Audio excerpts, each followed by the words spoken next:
All right. Welcome back, ladies and gentlemen. This is David Patrick Harry with Church of the Eternal Logos. And tonight we have an exciting topic. We have an open debate panel. So come one, come all. Anybody is free to join. In fact, I'll just share that link out there right now. I'll be sharing that in the live chat. And also I'm posting it in the video description over here on Church of the Eternal Logos. Join the convo with the link. So if anybody wants to hop on, I anticipate this topic having a lot of interest given what's going on in the Middle East right now. Obviously, with the growing escalation and potential all-out war between Israel and Palestine, or Hamas, or various retaliation Islamic groups, Hezbollah, or the entire Middle East and Islamic world itself. Who knows where this is going to go? It sounds like we got a bunch of American politicians already trying to clamor and get us involved in this stuff. And that's kind of how we're going to open it. The title of today's open panel is "How Do We Stop the American War Machine?" And unfortunately, many of us watching and a part of this group, we are Americans. We are in America. And I find myself, and I've said this before, it's hard to find a lot of things to be proud about being an American right now.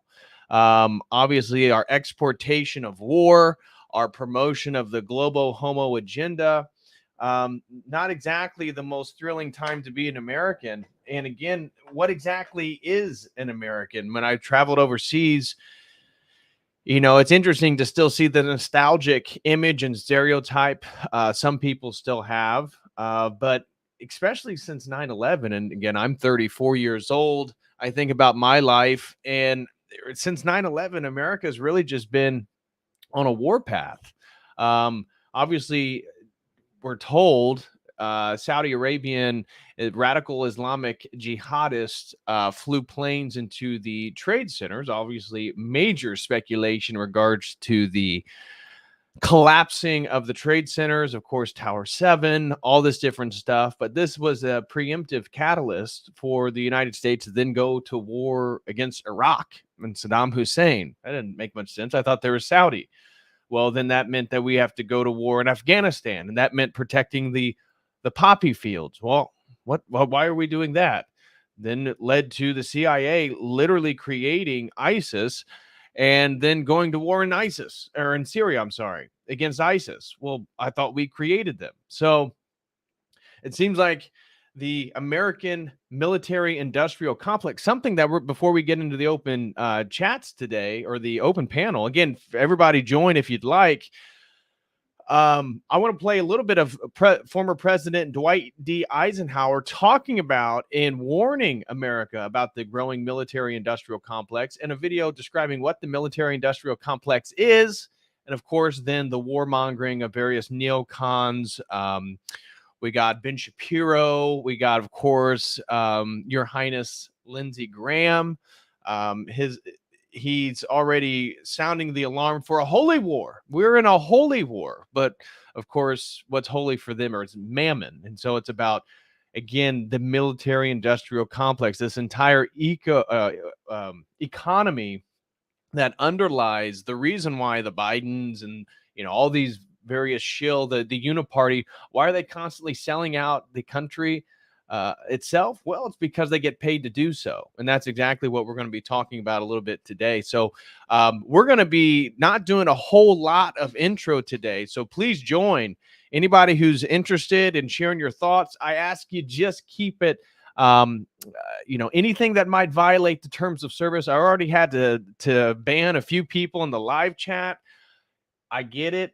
I get everything that you're saying. I understand. I'm coming at this topic from an Orthodox Christian perspective, so I have much more sympathy for the Palestinians and the atrocities that have been um, implemented upon them by Israel, and they certainly are as guilty of terroristic activities as Palestine or Hamas is. So I also am not wanting to use rhetoric. So if you come on here, try not to be saying a lot of things about a particular group of people that we know have a lot of influence in society, and then would jeopardize my ability to sit here and communicate to you on screen. So if you come on again, the conversation is wide open. We're going to be talking about everything, but just be conscious of the fact that this isn't a free speech platform. We have to be careful about what we ask, and I ask out of respect for me, did not come on saying a bunch of inflammatory things that would get the algorithm popped and potentially my channel or this video taken down. So I just asked that just to be considerate of. So again, anybody who wants to join, feel free. We're going to be talking about the American military industrial complex and this war machine, and how do we stop it? How do we stop it? We've seen that. Again, here's the link right there in the live chat. I don't know if you guys saw, but Biden is already asking, he's getting ready to ask Congress for $100 billion. You don't believe me? Let me bring this up real quick. This was an article that was posted. Hold on.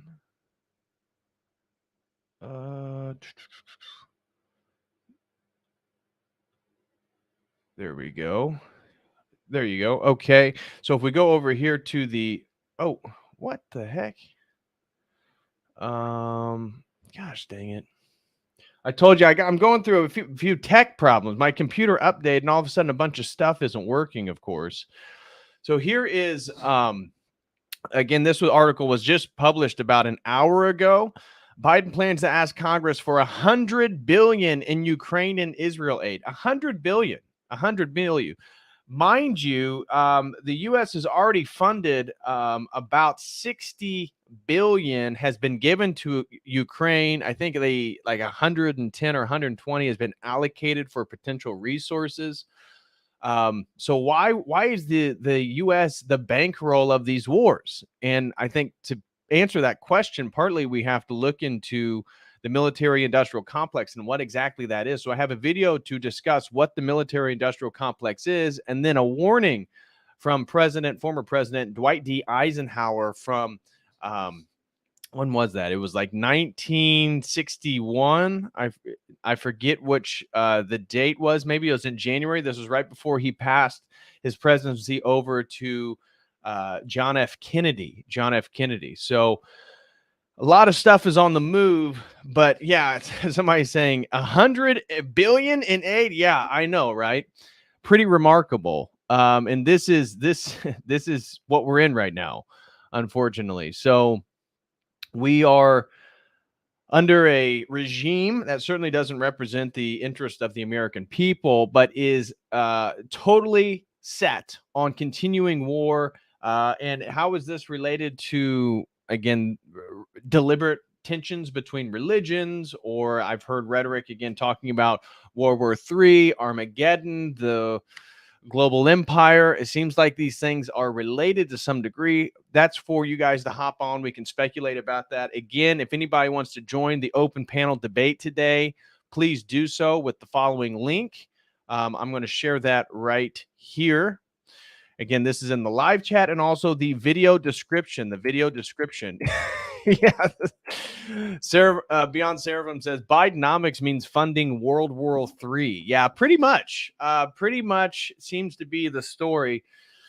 And the point today is, how do we stop the American war machine? Well, there's not much we can do. Obviously, there's a struggle right now for the Speaker of the House, and one of the certainly detriments of McCarthy is that why Matt Gaetz wanted McCarthy out is that he's part of the machine. He's part of the uniparty, and he would sign off on any and every financing of the war machine, especially for Ukraine. And he said he was going to continue to do that. And so Jim Jordan, again, I don't know his heart. I don't know the severity of his intentions, but he says that he would not sign or approve any more funding for Ukraine. I wonder how far that goes for Israel. So how do we stop this as Americans? Well, we can vote people out, but as we know, voting isn't going to solve this problem. In fact, voting and the pretending that our votes matter is partly what got us into this problem.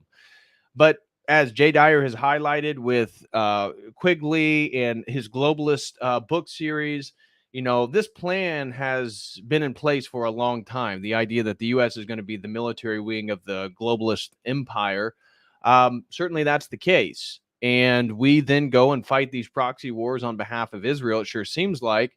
And that's really been the foreign policy since 2001, when, again, the trade centers happen and we go to war with countries that have nothing to do with Saudi Islamic Wahhabist terrorists. So why is that? Well, maybe it was all planned. Why? Maybe maybe Osama bin Laden was actually working with the CIA. Maybe, just as we know for a fact that the CIA created ISIS, and that was then an opportunity for us to go to war against ISIS, the thing that we create, seems to be the case. So, guys, smash that like if you're here. If anybody would like to throw some support for tonight's stream, please do so using Streamlabs or Dono Chat. However, I'm not going to be able to bring any of the Streamlabs super chats up on screen today. I'm not going to be able to bring them up on screen today. Why? Well, we're having some technical difficulties today. And so these technical difficulties are preventing me from, again, that's why we didn't have a music video usually with the intro music. So all super chats, whether from Dono Chat, which we already have $20, throws in from RC, says, God bless, brother. Well, thank you so much, RC, for the $20 super chat over on Dono Chat. So if you want to show some love, please use the Dono Chat link. I'd greatly appreciate that. And then also you can use the Streamlabs link. That is in the video description. As I said, unfortunately, Streamlabs super chats will not be able to be brought up on the stream today. However, all super chats on YouTube will be able to be brought up on stream today. So, so you can super chat using YouTube, Streamlabs, or Dono Chat. All of those I'd be greatly appreciative of. But unfortunately, like I said, Streamlabs chats will not be able to be seen on screen. Okay. So if you'd like to support my work, one of the best things you can do is become a website member. I would greatly appreciate that. We got a few different types of memberships over at the website. We got new exclusive video content over on the website. I just uploaded a conversation I had with the Orthodox squad. Very interesting conversation on magic, conspiracy, and psychedelics. I have the part 2 on my deconstruction of the Gnostic Gospel of Thomas, my Montanica 2023 speech, part 2 of drug mysticism, part 2 on the Kantian turn in philosophy. All that stuff is available over on my website for basic website membership. And then we can get into the fitness or the premium memberships, all that type of stuff. Also, if anybody would like to set up a one-on-one, you can do so with this link right here. I would be greatly appreciative of that. If you would like to dive into any particular topic privately, we can certainly do that with a one-on-one session. And then if anybody would like to sponsor a stream, we got a great sponsored stream coming up this Thursday. So shout out to AC. He sponsored a stream for me to do, had a lot of research for it. And then he reached out to Jay Dyer and broke him off on something. So we're doing a joint sponsored stream, me and Jay Dyer, on the work of John Vervaeke. What is John Vervaeke's philosophical project? What is his great spiritual philosophical intentions? Jay Dyer and I will be breaking that down Thursday evening at 7:00 p.m. Eastern Standard Time, 6 Central Standard Time. I know Jay's in Central Standard Time. So that's going to be a lot of fun. Shout out to AC for sponsoring that stream. So I will be on Jay Dyer's channel Thursday evening talking about the project and the work of John Vervaeke and what he is up to. If you also would like to sponsor a stream, please do so by the link I'm posting right now in the video in the chat, that would be incredibly helpful to me. So AC, yeah, Daniel Flores says AC, that's going to be great. Thank you. Yeah, major shout out to AC for everything that he has been aiding the community with. He is a great supporter of the Orthosphere. He's been a great supporter of my work, and I just want to give a special thank you to AC and your family. Thanks for all the sponsored streams, brother. Really appreciate it. Okay, so with that being said, now let's get into a few of the things that I wanted to show you guys. Willie Jenkins, shout out to Willie Jenkins, throws in the $5 and says, Jay Dyer is mean. That is true. That's a factual statement. He is a big meanie pants, and all the Catholics and Protestants will tell you that. So yeah, with the mean Mr. Man himself, Jay Dyer, I'll be joining him Thursday. Thank you so much, Willie Jenkins, for the $5 super chat, brother. I do appreciate it. And shout out to Mud. Is gifts a membership over on the channel. Thank you so much, Mud, for the gifting of the membership. Truly appreciate that, my man. Very, very appreciative. So congratulations on Baron Strawberry, who is now a COTEL crew member. Shout out to Baron Strawberry. Thanks so much, bro. And thank you, Mud, for doing it. AC said, yeah, if Jay Dyer wasn't so mean, there'd be peace in the Middle East. That's exactly the case.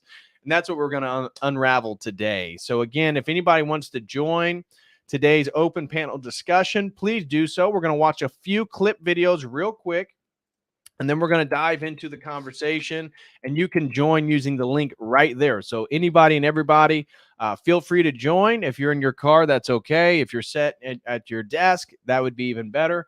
But you can join with that link right there, and we'll be getting into people's reactions, opinions. I just ask that you keep it classy, nothing too inflammatory. As we know, this is not a free speech platform, and giving the actors and some of the groups or ethnic groups of people, be careful what you say. I ask just out of respect. You don't say anything that's going to get my channel taken down.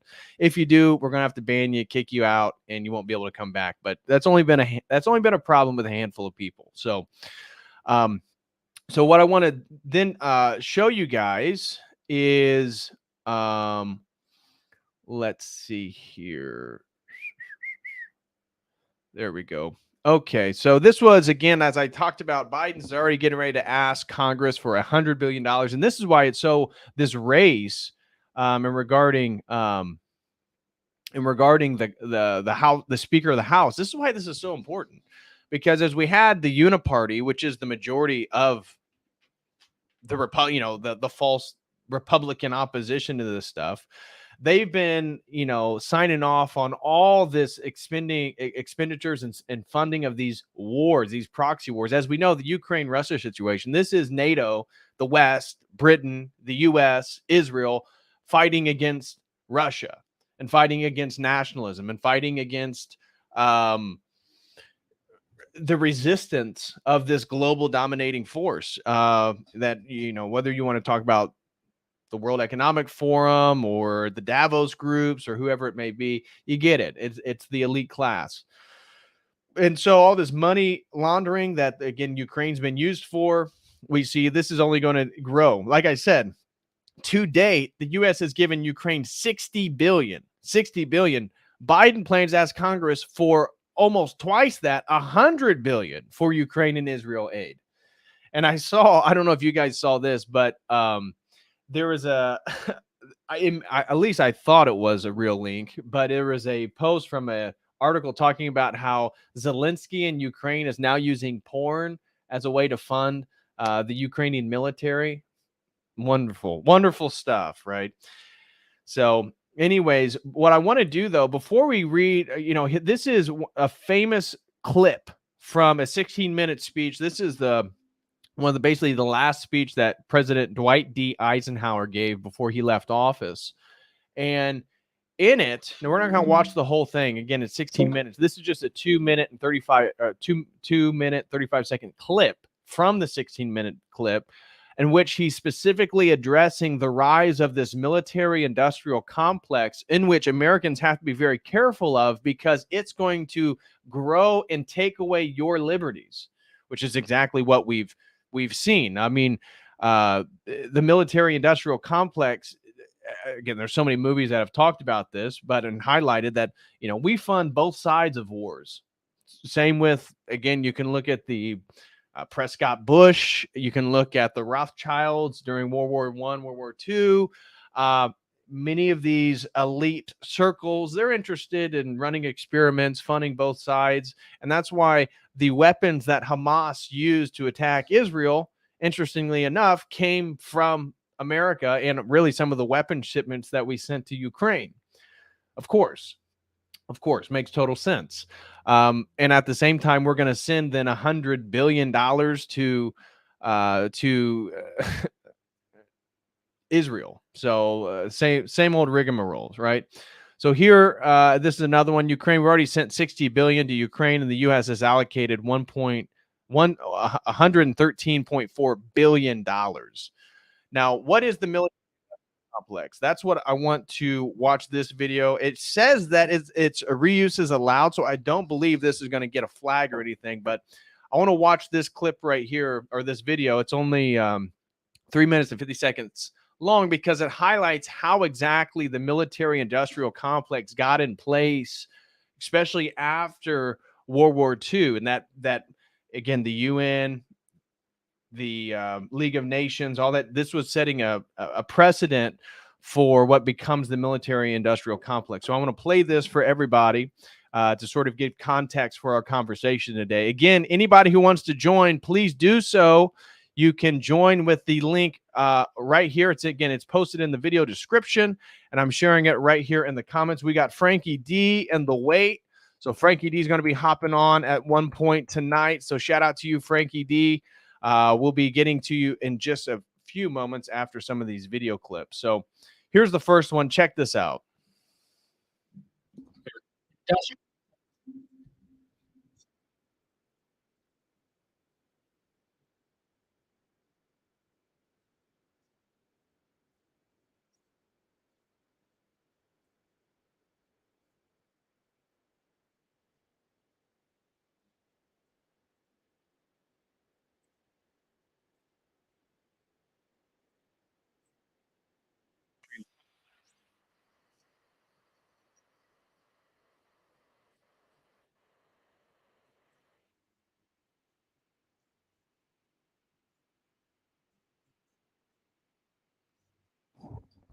You guys can't hear it. I'm no audio, can't hear sound.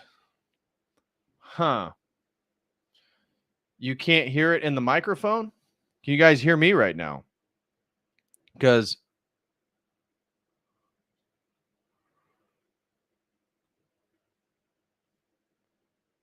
okay, so what about now?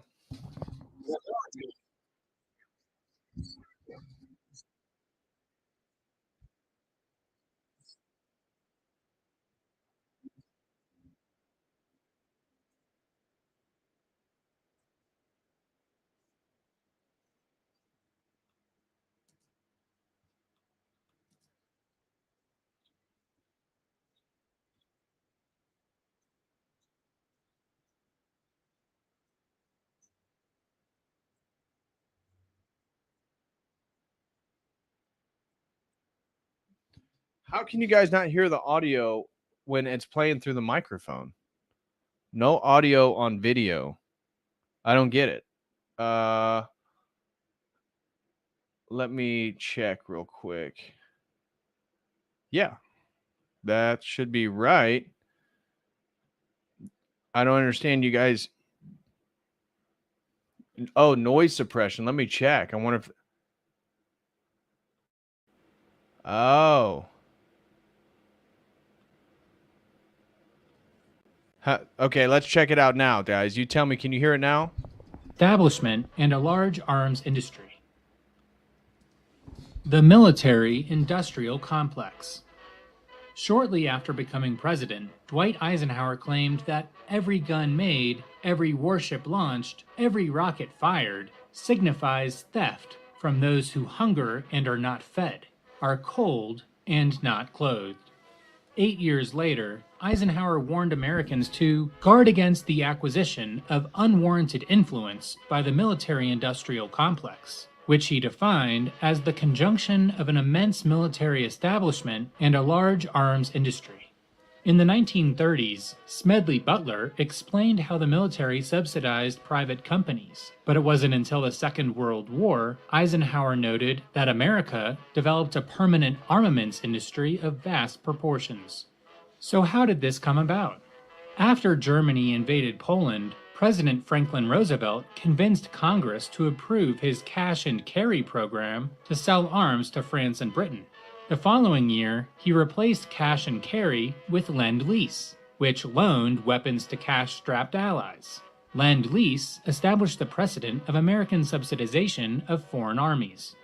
Upon joining the war in 1941, the U.S. government urged patriots to enlist in the battle for production. Propaganda reminded Americans that production wins wars, and heroic images of factory workers likened weapons manufacturing to military service. FDR's wartime policies mirrored his earlier New Deal, based on the ideas of economist John Maynard Keynes. During recessions, Keynes believed governments should stimulate demand by printing money to spend on public works. FDR applied this formula to his New Deal programs, but after 9 years, the economy remained in shambles. The war allowed FDR to shift to what's known as military Keynesianism. Because inflationary military spending artificially boosts GDP, gross domestic product, and military enlistment reduces unemployment, military Keynesianism produced the wartime prosperity myth. Many people believe the war ended the Great Depression, despite the countries facing shortages of basic goods, such as sugar and butter. Eisenhower understood the problem. The cost of one modern heavy bomber, he said, could pay for 30 schools, 2 power plants, 2 hospitals, 50 miles of highway, or 500,000 bushels of wheat. But the arms industry had become a fixture of the American economy. In an early draft of his farewell address, Eisenhower described this as the military-industrial congressional complex. Political scientists call this the iron triangle of connected interests. Congress passes legislation to benefit an interest group, military contractors, in return for political support. The interest group lobbies Congress on behalf of a bureaucracy, the military establishment, in exchange for special treatment. And the bureaucracy receives significant increases in its own funding to administer federal policy. This dynamic has resulted in annual military expenditures of $800 billion. That's more than the next 9 largest military budgets combined. The military-industrial complex made America the de facto arms dealer for the world, and the U.S. military presence grew to having 700 military bases across 80 countries. The military-industrial complex also allowed America to fight a new kind of war by funneling weapons to foreign soldiers to fight what are known as proxy wars. And I want you to notice, again, Iran. Look at where the U.S. bases are all through the Middle East, all around Iran. I love how they talk about the aggression of the Iranian nation and people. Of course, it's the U.S. that has surrounded them on all sides. And you see, who are the countries that the U.S. is least fond of? Russia, China, Iran, all countries which they don't have their military base set up. So that is a little bit of the military-industrial complex. Major shout-out to Mud. God bless you, brother. Thanks for being a member for 7 months of the COTEL crew. Thank you so much, Mud. And you gifted a membership today already. He says, disregarding all politics and religion and who's right or wrong, a greenhouse that could feed around 80 to 100 people year-round costs about 60 grand. And that's a real solution, right? This is something that we need to be thinking about in our local communities here in the United States, because I suspect things are going to get worse and worse, and the milk and honey that America has been notorious for, I think, is going to dry up. And so thinking more realistically about how we're going to live moving forward, I assume inflation is going to grow. We already see BRICS threatening the control of the U.S. dollar in regard to the petrodollar. We see a potential alternative currency, world currency. This is going to shake up our country. And so it would be great if we started to have practical solutions like actually building greenhouses to feed people. But of course, as we know, the people behind the military-industrial complex are the same people behind the depopulation agenda, are the same people behind the poisoning of your food supply, the same people that are spraying chemicals in the air. So in no shape or form are they interested in providing nutritional food to 80 to 100 people year round for a relatively small price, 60 grand. But if you're in a thriving community, because Mud makes a great point here, if you are in a thriving community, which is something that I think most of us building this sort of online community that we're a part of now, we should be thinking consciously about, is taking it into IRL, in real life. And if you were around, a community of Orthodox people pooling funds together to build a 60 grand greenhouse, that's pretty feasible. That's pretty feasible and something that people can do. So we need to really think seriously about some of these alternatives, but Mud makes a great point. So God bless you, brother. Thanks again for being a member for the last 7 months. God bless you, bro. Thank you very, very much. And he's right on point. If we used our, again, think of all the accounting errors, right? How many accounting errors just before the day before 9/11? What is it? The State Department or the Pentagon says that there's how many billions of dollars that are missing.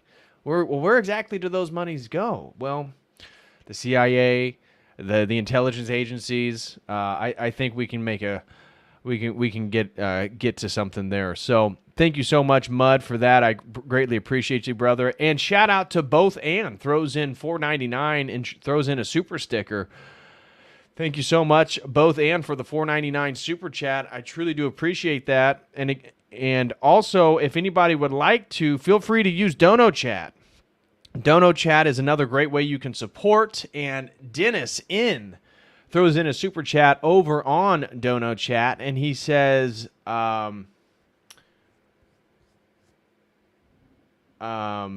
senior aged, unbaptized man, working with my priest to become baptized Eastern Orthodox. Great work. May peace come to us all. Well, thank you so much, Dennis, and God bless you, brother. And glory to God on your hopeful continual entrance into the Orthodox Church. We welcome you with open arms.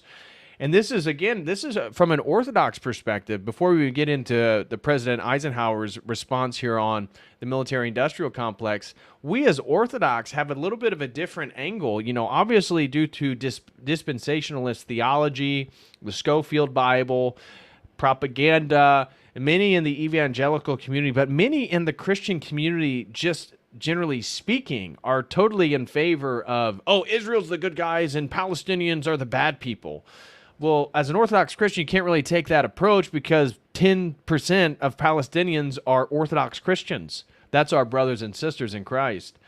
And so my heart really goes out to them. At the same time, I'm not here to support Hamas or Hezbollah versus Israel. As an American, as an Orthodox Christian, I think innocence obviously should be protected, but to choose a side, one or the other, I think is ridiculous. And since this whole thing happened, what's been fascinating is to see, again, the meme, if you bought these things, most people bought these things. Like, again, the Kuf, the Jibby Jab, Ukraine, now Israel. It's interesting to see how people who were so anti-jab, WEF, anti-Ukraine, Russia, are now like, Israel, we got to stop Hamas and these Muslim terrorists. It's been very eye-opening, this whole thing. Again, as 2020, I said, everything that's happened after 2020 continues to be revealing. It's a revelation, if you will. The curtain is being torn away, and we can see how many people continually buy into the propaganda. And I think, again, as a Christian, being centered in Christ, being centered in the church, helps in not being polarized by the latest thing that happens. So I think as an Orthodox Christian, we can certainly have real deep sympathies with the Palestinian people and say for a fact Gaza is basically an open-air prison. If Israel can choose to turn on and off the electricity and the water, that's not a free society at all in any shape or form. So it is basically an open air prison from that perspective. Want to give again, Orthodox Boomer Grandma throws in 1999. Thank you so much, Alexandria. She says, love you, DPH. Unionofallicons.com is open. Come look at our Last Judgment icon. Well, please do, guys. If you're interested in, let's just pull it up real quick. Unionofallicons.com. Did I spell that wrong?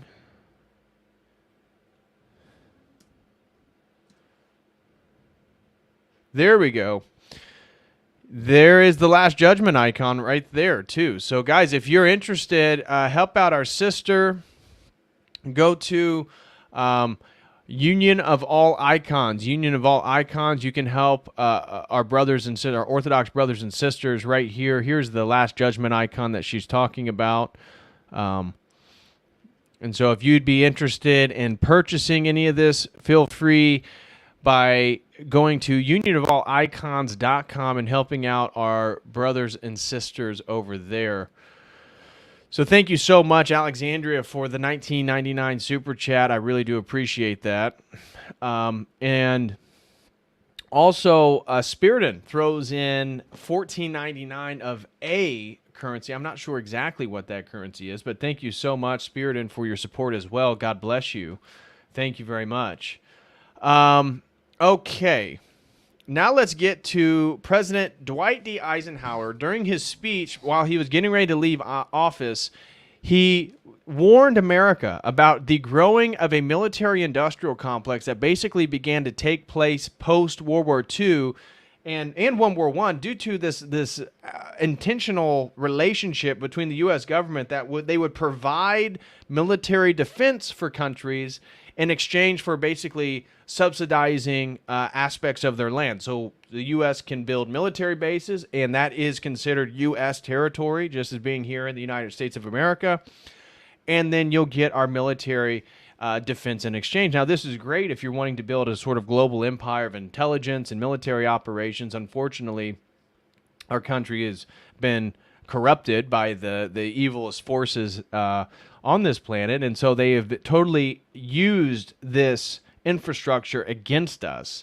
And me as an American now, this is where, whether it be Ukraine or Russia, whether it be Saddam Hussein, whether it be Gaddafi in Libya, again, another time in which the U.S. aided and abetted in taking out a world leader for their military-industrial complex, creating an open slave trade. A slave trade, yeah, you want to talk about slavery and reparations. There is a slave trade currently happening right now in Libya. Go there and check it out. It's real. So we created that as well. But this military-industrial complex, it's just about money, financing, and funding this sort of global enterprise. Shout out to Patrick, my buddy Patrick throws in $9.99. Great name, brother, and thank you so much for the support. Truly do appreciate that. Thank you very much. And Jack throws in $5. Says, how to stop the American war machine? Something that would be helpful would be to get the Chewbacca's out of here. Yeah, exactly. But how do we do that? That comes into the point of Matt Gaetz and everything that's been going on in regards to Congress, right? So how do you are you going to vote him out? I don't think you can. I think, again, McCarthy was part of the Uniparty. They're trying to get Jim Jordan. How much is Jim Jordan totally independent from the lobbyists and the military-industrial complex and all this stuff? I don't know. I speculate. But certainly there's a real power struggle. And if those 20 Republicans or however many decide to vote with the Democrats to put Hakeem Jeffries into the position of Speaker of the House, all that does is just show you that there is no voting out of it, because the Republicans who say they're conservative will literally vote with radical leftist Democrats to make sure that they'll continue to fund the global military enterprise. So Your bet is your guess is as best as mine. So I want to play a few of these videos to give context, but here's Dwight D. Eisenhower on warning America of the military-industrial complex. Check this out. A vital element in keeping the peace is our military establishment. Our arms must be mighty, ready for instant action, so that no potential aggressor may be tempted to risk his own destruction. Our military organization today bears little relation to that known of any of my predecessors in peacetime, or indeed by the fighting men of World War II or Korea.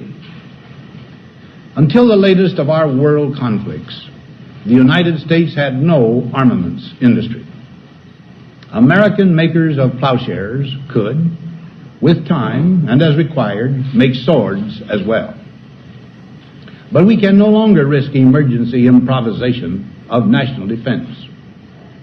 We have been compelled to create a permanent armaments industry of vast proportions. Added to this, 3.5 million men and women are directly engaged in the defense establishment.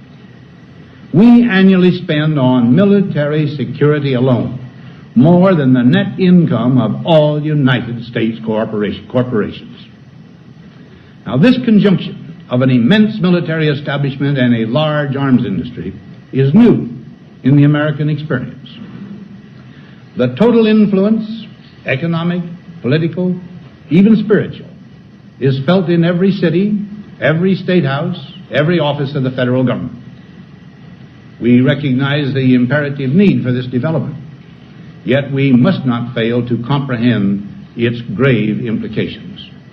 Our toil, resources, and livelihood are all involved.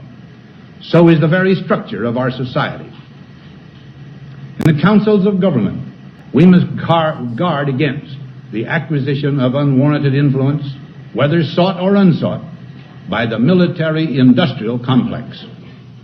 The potential for the disastrous rise of misplaced power exists and will persist. We must never let the weight of this combination endanger our liberties or democratic processes. We should take nothing for granted. Only an alert and knowledgeable citizenry can compel the proper meshing of the huge industrial and military machinery of defense with our peaceful methods and goals, so that security and liberty may prosper together. You know, one of the things that you talked about, the only thing that would be able to stop the military-industrial complex would be a populace that was well-informed and educated. And, of course, if anybody's familiar with the Smith-Mundt Act, or I'll pull that up over here, the Smith-Mundt Act was introduced in 1945, which basically said that the U.S. government wasn't allowed to propagandize or lie directly to its citizenry. And under the Obama administration, that was rescinded. So now the U.S. federal government can literally lie to the populace for whatever reason they deem necessary to issue or ensure that we are more pro-war or that we don't misbehave in regards to medical practices that they want us to take. And so that's where they basically, by assuring through the propaganda, which we've seen, again, that's where I think 9/11 is such a linchpin and pivotal point to all this stuff, that they can just lie to us, and we just continue to fall in line. How can we stop the military-industrial complex when our citizenry knows nothing about what's really going on or what actually to believe? This leads to then a few things I want to show before we get into the rest of today's stream. So here is a gentleman. This is just a random gentleman that basically, I would say, speaks for the sentiments of most American people. And so I want to play this real quick. So here's this random boomer who basically he's on point though. So check this out. Let me get this right. You want to pass a law to draft my daughter to send to another one of your foreign fucking wars for something you created. Okay. So your arms manufacturer. Language warning, everybody. Language warning. So put on your earmuffs if you don't want to hear some foul language. But the sentiment is something that I think we can appreciate. But for grown-up years only here. To make more money for your banker friends. Did I get that fucking solid right or not? Now, wrong, elephant breath. My daughter will not be joining the military any way, shape, or form unless it's to fight this fucking war that this government has started against its people. See how simple that is? The very fact that you don't understand the societal fucking rules about women and children, let me school you a little bit. Now, the fact of the matter is you can't make your fucking recruitment numbers because your recruiters told so many lies like, oh, yes, you get the condo on the beach when you join up. Oh, you get to start here, but we're going to switch you to what you really want later. And the biggest boner up the ass, the VA will take care of you if you got hurt. Hey, the reason you can't meet the recruitment goals is because these young men have already voted with their fucking feet. They're not going to fucking fight. And the fact that you think you're going to get the women to fight, let me put it to you this way. It was one thing when you oppressed us with unbelievable fucking taxes. One thing, because we were living in nice homes and still eating pretty good. It's another thing when you spied on us to the degree that you did and made us realize that we don't have any freedom. It's another thing when you not only wrecked the fucking economy, but you fucking did it in such a way where you spent so much fucking money that went to special interest groups that the people never had a chance to benefit from it. And now, when you have people that are homeless eating canned goods out of the back of their fucking car, you know what? They may do that for themselves, but their kids are not going to go through that. Motherfucker, you're going to find out what people will do for their fucking children. You protect women and children because it's a societal norm. It has nothing to do with being sexist or unequal in any way. The fact is, you should always protect people that are weak of themselves and always stand up for the right fucking thing. And the right fucking thing here is, if my daughter is going to be in a war, she's not going to have to go to a fucking foreign country to fight it. Fuck your taxes, fuck your withholding, fuck your FEMA, fuck your IRS, fuck you, fuck your corrupt Congress, fuck your corrupt presidents, fuck your entire election process. You know, I could go on forever, but let's face it, the world's not going to live that long before a fucking meteor solves a problem for us. So, fuck you. And if anybody doesn't like what I'm saying, you know what you can do. If you do like what I'm saying, give me a hell yeah in the comments, because our women aren't going to fight a fucking war for some corrupt fucking government.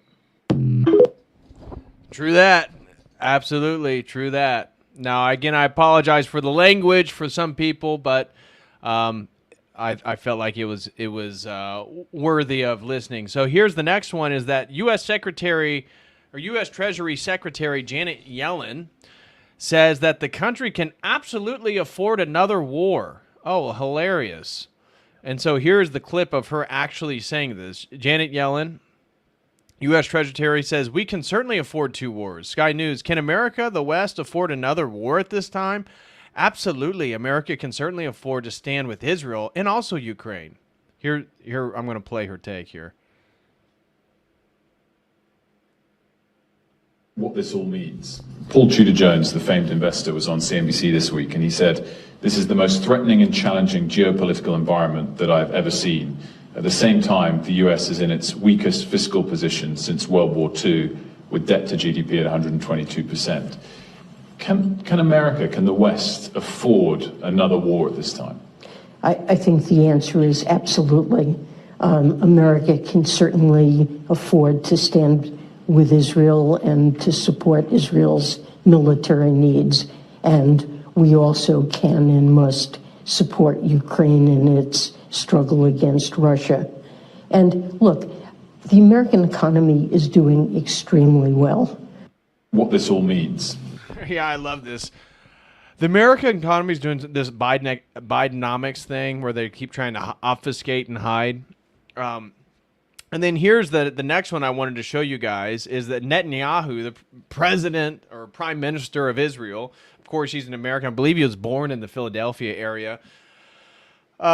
He's been the prime minister, at least one of the leading figureheads of Israel for quite some time, most of the 21st century for sure. He goes over to Germany, who's basically has undermined their entire economy due to the shutting down of their own nuclear energy. Obviously, the pipeline was bombed again by the U.S. to prevent Russia, the Nord Stream pipeline, so that Western Europe wouldn't buy their oil and their energy from Russia. Their, I believe, is it natural gas or oil? I forget which one it is. But here he's now using rhetoric of World War II, basically calling it the axis of evil, and that the U.S. expects to join. So here is Netanyahu, and I'm not the biggest Michael Tracy fan myself, but Netanyahu proclaims an axis of evil that the entire world must unite to defeat, just as it united to defeat the Nazis, which would seem to indicate Israel is preparing for a war not just against Hamas, but also Iran, and expects USA and Europe to join this battle of civilization, as he calls it. Oh, interesting. Guys, we're getting ready to hop into the open panel, so if you would like to join, please do so. I'm posting the link right there in the live chat, and also it's available here in the video description, so please join if you're able. Here's Netanyahu talking about the axis of evil, and again, insinuating that the U.S. and Europe are getting ready to join their battle of civilization. Hamas are the new Nazis. Hamas is ISIS, in some instances worse than ISIS. And again, and ISIS was created by the CIA. This is just a fact. Just as the world united to defeat the Nazis, just as the world united to defeat ISIS, the world has to stand united behind Israel to defeat Hamas. This is part of an axis of evil of Iran and Hezbollah and Hamas. Their goal, open goal, is to eradicate the state of Israel. The open goal of Hamas is to kill as many Jews as they could, and the only difference is they would have killed every last one of us, murdered every last one of us, if they could. They just don't have the capacity, but they murdered an extraordinary 1,300 civilians, which in American terms is like many, many, many 9/11s. So obviously we must take action to defeat Hamas and to ensure that this doesn't happen again. But this is not only our battle, it is our common battle, the battle of civilization against barbarism. And if it's not stopped here, this savagery will reach you very soon and reach the entire world. Meanwhile, the same globalist people who were supporting Netanyahu and Israel are also through funding NGOs to make sure that they're able to flood both Western Europe and America with migrants and immigrants from various cultures and belief systems that be very antagonistic. So here's a quick clip, 20 seconds of Ben Shapiro certainly changing tones in regards to Israel and America's relationship. They say that I want America to fight wars for Israel. Nope. Nope. First of all, Israel can take care of herself. If Israel is forced to the wall, the possibility of nuclear exchange is extremely high. That is why it is very important that the United States provide the material aid to Israel.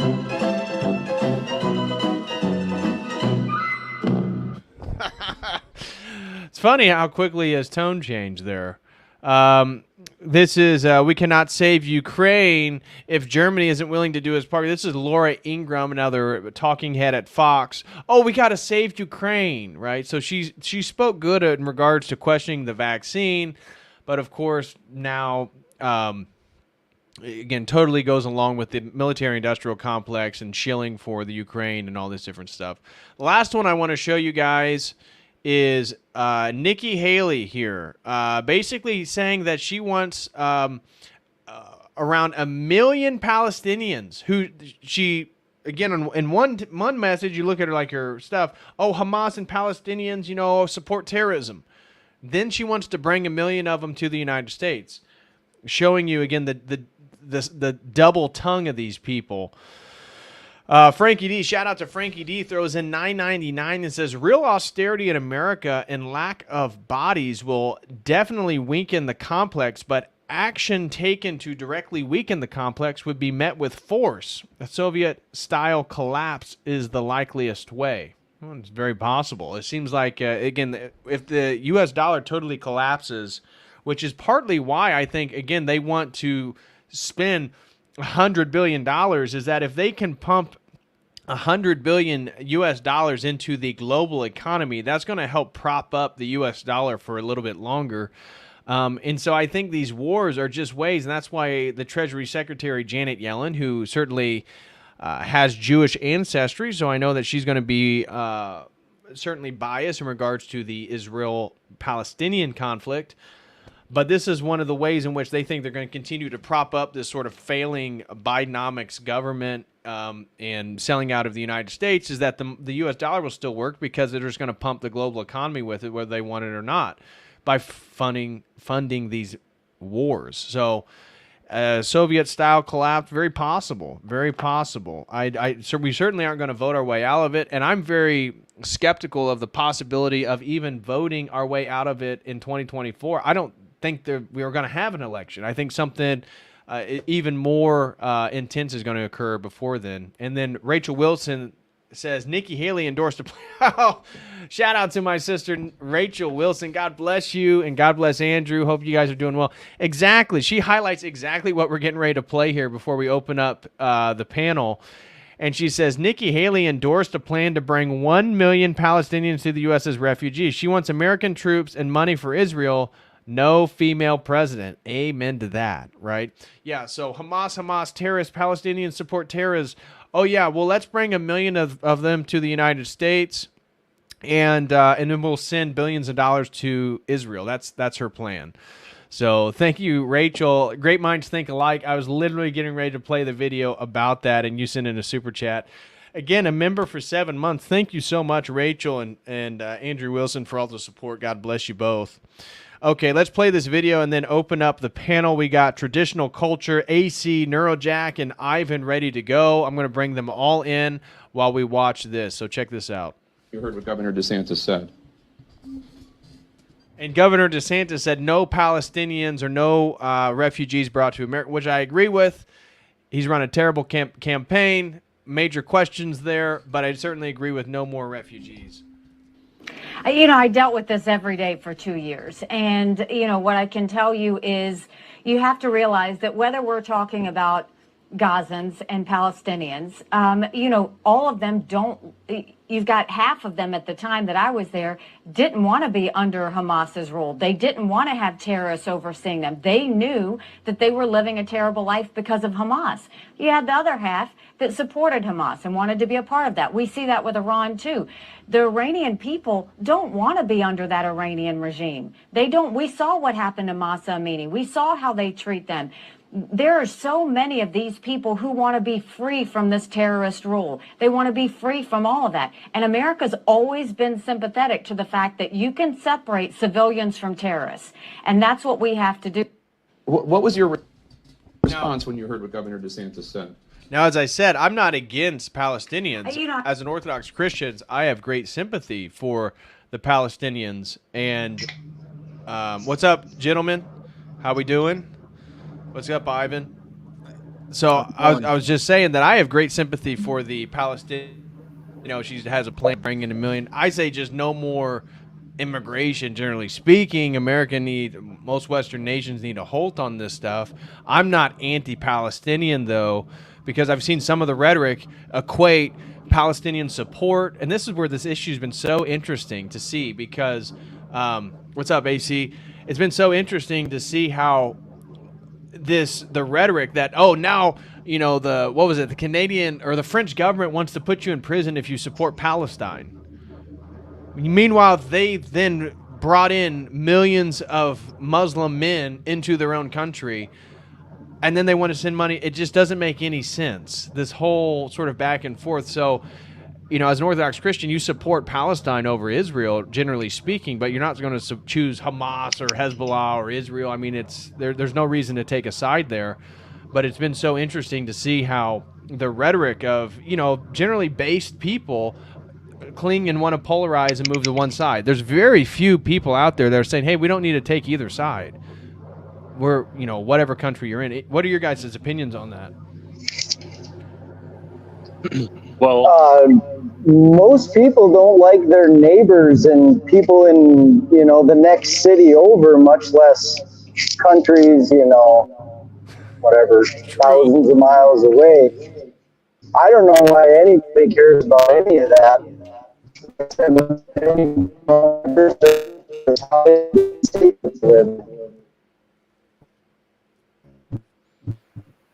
What about you guys? What have your been reaction seeing again, the sort of polarizing response of people. I'm quite disgusted to see how many people think that punching down is the proper solution. And that's exactly what we're seeing right now with Israel. Israel's punching down at a weakened opponent. Yep. Essentially, the Palestinians, more or less, the closest parallel I can think of in American society to Palestinians are the Native Americans living on reservations in poverty and despair. And the fact that these so-called people, these so-called progressives and conservatives, both, are largely they're just completely uniting around this idea that we should punch down, we should kick people while they're down, take the little bit away from them that they still have, and say that we're doing this to fight barbarism. Those big, scary brown Muslim men. It's just disgusting. It's true. Well, let me push back on that. I'm certainly not in favor of Israel, but if you have a neighboring country that's constantly sending you like enemy combatants into your territory, I would say from a purely realistic, in the political sense, perspective, it's your duty to invade them and set that place in order. The problem is that Israel is not capable of doing that. Yeah, they're not capable of doing it without us and massive military support and economic support, and they're a powder keg. Israel was created by the West basically to be a colonial outpost as they were losing control of their territories in the Middle East. Yeah. Right. The Balfour Act, planning for it, it didn't exist till 1948. That's been one of the things that has been so interesting to me, is just talking with people that immediately go to Palestinian, Hamas, equating them all as mass terrorists. And then I asked, well, do you know when Israel came into existence? Almost everybody I've talked to that was super polarized just assume that the biblical Israel is the same thing as the state of Israel. No understanding of history. And I don't know if you guys have run into that, but that is more pervasive than I would have imagined. They don't know anything. This is the problem. I mean, these people, these evangelical, Baptists and things like that, they don't realize that Israel is this place that's, trying to push LGBT crap on everybody. And it's a completely woke society, but you'll never hear them talk about that. Right. Exactly. I want to start with a quick analogy, if I could. Yeah. What is your team sport of choice, if I can ask? I guess football, basketball. Okay. So when you're playing either sport, and if you were a coach, you would have to devise both offense and defense strategies, And if we're trying to talk about how do we specifically stop the American empire, we would have to think, okay, well, how do we both defend the American empire as a bulwark against a power vacuum that could be much worse? Right. And also, how do we actually internally change things while doing that? And I think that's the approach that I take. And I think that I'll mention something that JFK said shortly before, something bad happened, which is that we have a lot of people with agendas that aren't very clear. And I think that's why whatever we try to do is going to have to be, very careful, because we don't know, like you said about the dispensationalism. First of all, we have to convince Christians that is the wrong way to be a Christian. Right. And at the same time, not deter Christians from listening to us. So that's a very difficult thing in and of itself, I would argue. Yeah, well, that's something I've seen a few of, is how I saw a whole guy go on about how Orthodox Christians are pagans and they're not actually Christians.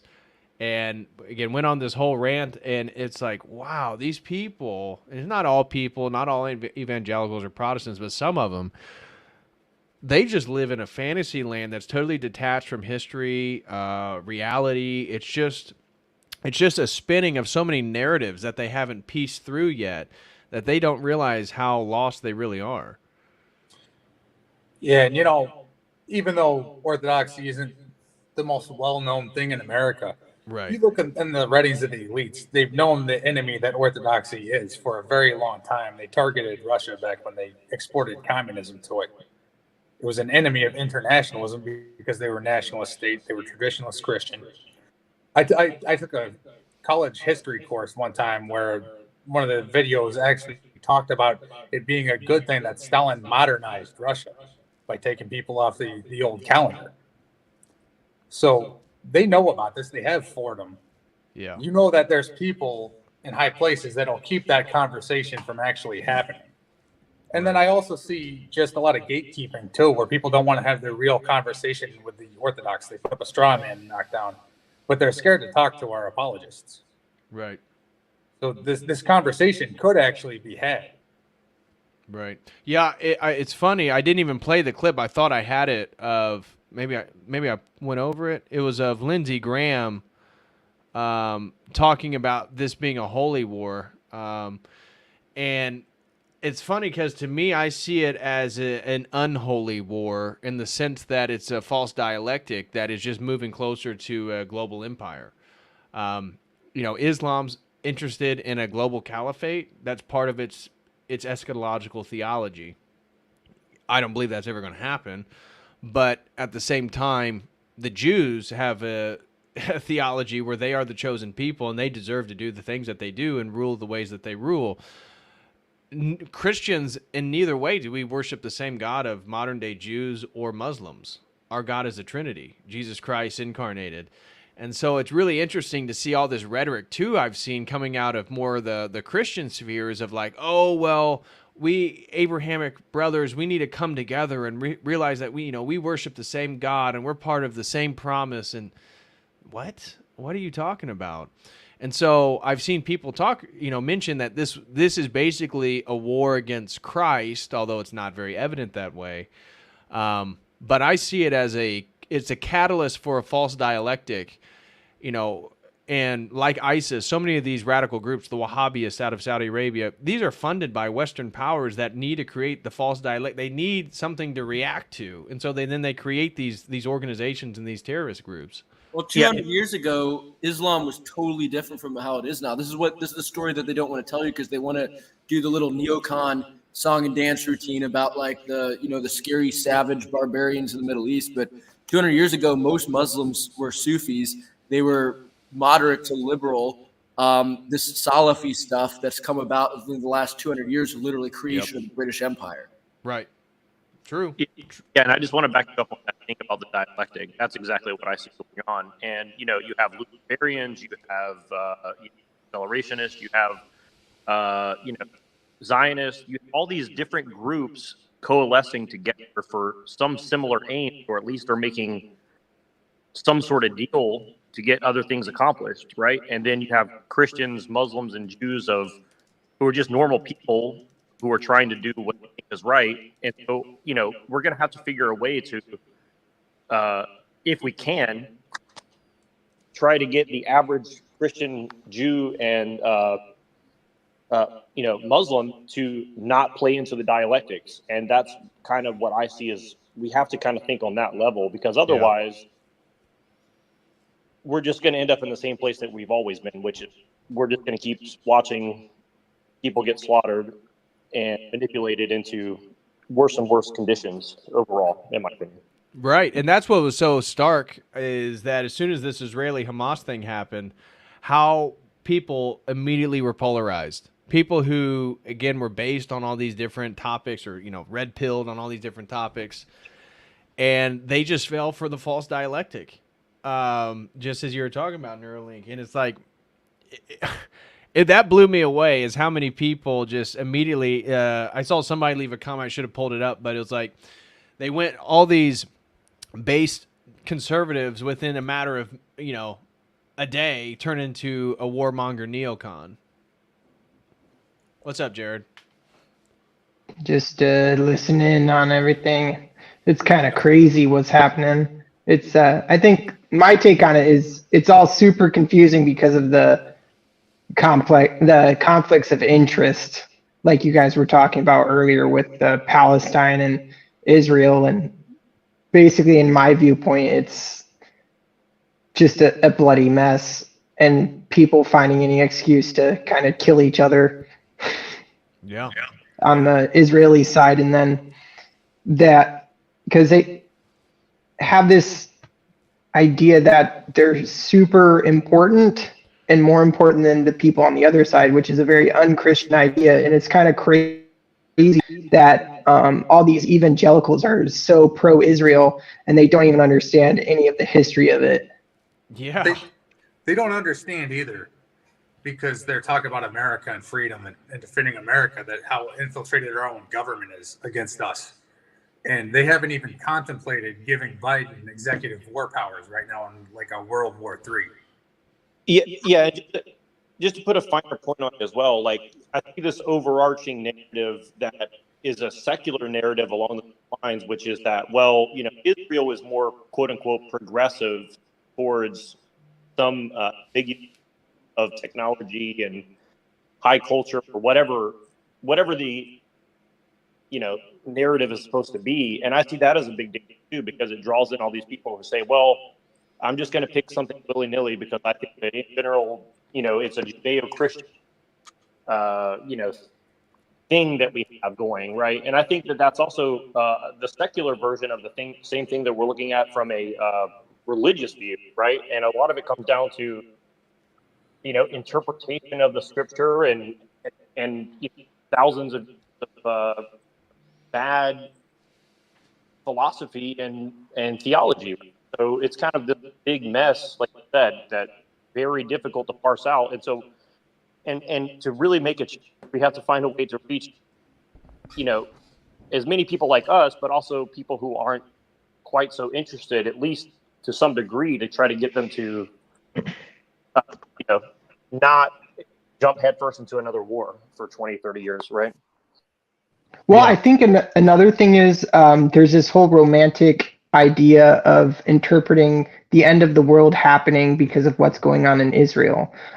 It's really a huge proponent of evangelical eschatology. It's like, oh, Israel's God's people, and Christian like Christians are actually God's people. Like we were grafted in because we accepted the Messiah, and like they have this inflated importance of Israel in that happens in Israel. Everybody's just like, it's the end of the world. And then you have all these evangelical doomsday cults that start freaking out and putting out all their eschatology end times books and heretical views on what's going to happen at the end, like Left Behind and all these other silly kind of entertainment books.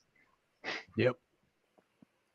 One of If the I may disagree with something that was said before, I don't think that, and this is not to bash the Muslims, I don't think this has got to do with anything, perhaps tangentially, but I think it's a spiritual war more than like we can look at the political interests at play, but the demons want war. That's what they want. And I don't think that we can play this game of, well, there are moderate Muslims and there are moderate Jews and whatever. I think that's kind of recapitulating the dialectic that the neocons are proposing, which is basically we need to move forward into a future where nobody believes in anything and people, you know, just have this lukewarm outlook, and we're going to bring them progress and everybody's going to be happy. I think that people should take their faith seriously. If we want to stop wars, we should repent. That's kind of obvious. Yeah, but we need to repent like Nineveh, or it's not going. Nothing's going to stop this. So that the way this is working, and the ability to get through to anybody. That's not to say there aren't certain political and community actions we can't do, and that can't help us scale and reach people and find social alliance with people that don't convert. But I don't see anything else really stopping this, and it might not be God's will that it stops. It might be tribulation time, but I would think if there was a way we could tell the truth and at least take a chance on the truth, you know, helping people not get hurt as bad, that would be good. Yeah, that's the part that would inflame my emotions and speculation, and I'd be a little bit more worried is if they do destroy the temple, or the Dome of the Rock and the mosque, and set the precedent for building the third temple. As soon as the cornerstone of the third temple is set, I will then officially say we're in the end times. Until then, I won't. But man, this certainly is a great precursor for that to happen. And I'll mention one last thing, and I'll jump off. All of the infighting between our own country right now, all the people for Palestine and against Israel, and for Israel and against Palestine, it's setting up a delusion. Basically, it's just like people picking sides is just setting them up to be completely deluded and lost in their own psychosis, because there's so much complexity to this, and there's so much insidious behavior on our government side, and there are clearly no good guys in this. Like, the good guys are the ignorant civilians that are being gunned down, right, on both sides. Like, both sides. So there's not an evil villain. The evil villains are all safe. Right, exactly. Those who are actually committing the true evil and that are pulling the strings, they're safe from the atrocities. Yeah. And modern warfare is just set up too in a way that you're going to have you're going to have insurgency against a superior military force, because otherwise they can't fight. That involves terrorism and involves getting innocent people killed. When I served in Iraq, that's the way it went down. They used suicide car bombs so that when a civilian would fail to stop at a checkpoint or something, they got shot by us, and that turns the populace against you. It turns our own populace against the will to be in the war. And then if you level buildings, you're going to kill innocent people. So this is bombs. Bombs are going to kill a lot of innocent people. I mean, modern warfare is going to wipe lots of innocents out. And that's all there is to it. I don't know what you guys are being such negative Nancy's about. Steven Pinker told me it's the best time we've ever had. He's got a PhD, so he really knows what he's talking about. Well, he also spread materialism along with Dan Dennett after they both flew to Epstein Island, so that people with exactly. Actually, the book, his book, The Better Angels of Our Nature, a group of actual anthropologists wrote a response where they outlined like more than 100 examples of lies, cherry picking, and academic fraud that he committed when he wrote that book. I believe it. Well, I mean, it's just a book of fiction at this point. It's like A Tale of Two Cities, It's not real. Yeah, except it presents itself as nonfiction, unlike Tale of Two Cities is explicitly fiction that is describing real things. I want to point one thing out too, real quick before I get out of here, because I got to go do my job. But if you look back as far as like the French Revolution, they said that they were thwarted by their constitution, and they did a whole lot of warmongering because war allowed them to suppress the populace and do whatever they wanted. It allowed them to control speech and everything like this. So if you can imagine now what a war would do right now, they would have total power to dominate the populace. And I think that's the number one aim of them right now. Because if they get thrown out, they're going to be in a lot of trouble. And there's a lot of nefarious things going on. These people don't want to get caught for that. They actually, after Robespierre died, they actually did bad policies on purpose to basically starve the populace and keep everybody down to the point they wouldn't be able to rise up and kill them. Right. So right now with technocracy, if you were to have like the kind of rules they had with the non-sedition acts back in World War I, could you imagine right now in the digital age? Someone was talking, Pajot's brother was talking about how you could have AI fact checkers to check the facts, because we don't know what's real. We're basically headed towards a post-truth era. Well, yeah, absolutely. Well, here's the other thing too. It's like people love their paradigms. Mm-hmm. They absolutely will. They love their paradigms because it keeps their mind kind of in this safe delusion where they can have their cake and eat it too. And they can both want peace in the Middle East and war at the same time. Yeah. Yeah, exactly. We saw this with Vietnam, back in Vietnam, which, by the way, was never officially a war. Officially, we were always at peace with Vietnam. And that's exactly what they did. It was like one of the things that would be leveled against the hippies by like the older generation was, oh, well, you guys are actually the ones that are pro-war because you're trying to prolong all the chaos in Vietnam instead of doing what you're supposed to do and just support us, having Agent Orange, scorched earth, napalm, bombing women and children the way that that's what you're supposed to do if you love peace, apparently. Yeah. And I thought the Vietnam, I have two comments, and I want to tie back into Jared's reference to the Tale of Two Cities, is that I thought it is interesting how, resistance, I think the Vietnam War is the first real conscious criticism of the development of this military industrial complex, that the videos I laid out, that what Eisenhower was talking about, because that speech was in 1961. I believe 64 is the beginning of Vietnam, which lasts into the early 70s. So, or 63, maybe Vietnam started. I'll have to double check. But we see this criticism by the counterculture of the wars going on, justifiably so. But, now, as Jared was talking about with the Tale of Two Cities, it's like people are so invested in the narratives that they can't see reality. Whereas when the Tale of Two Cities was written, people were invested, living in reality and would find refuge in narratives and fantasy land. But now that's where people reside the majority of their time.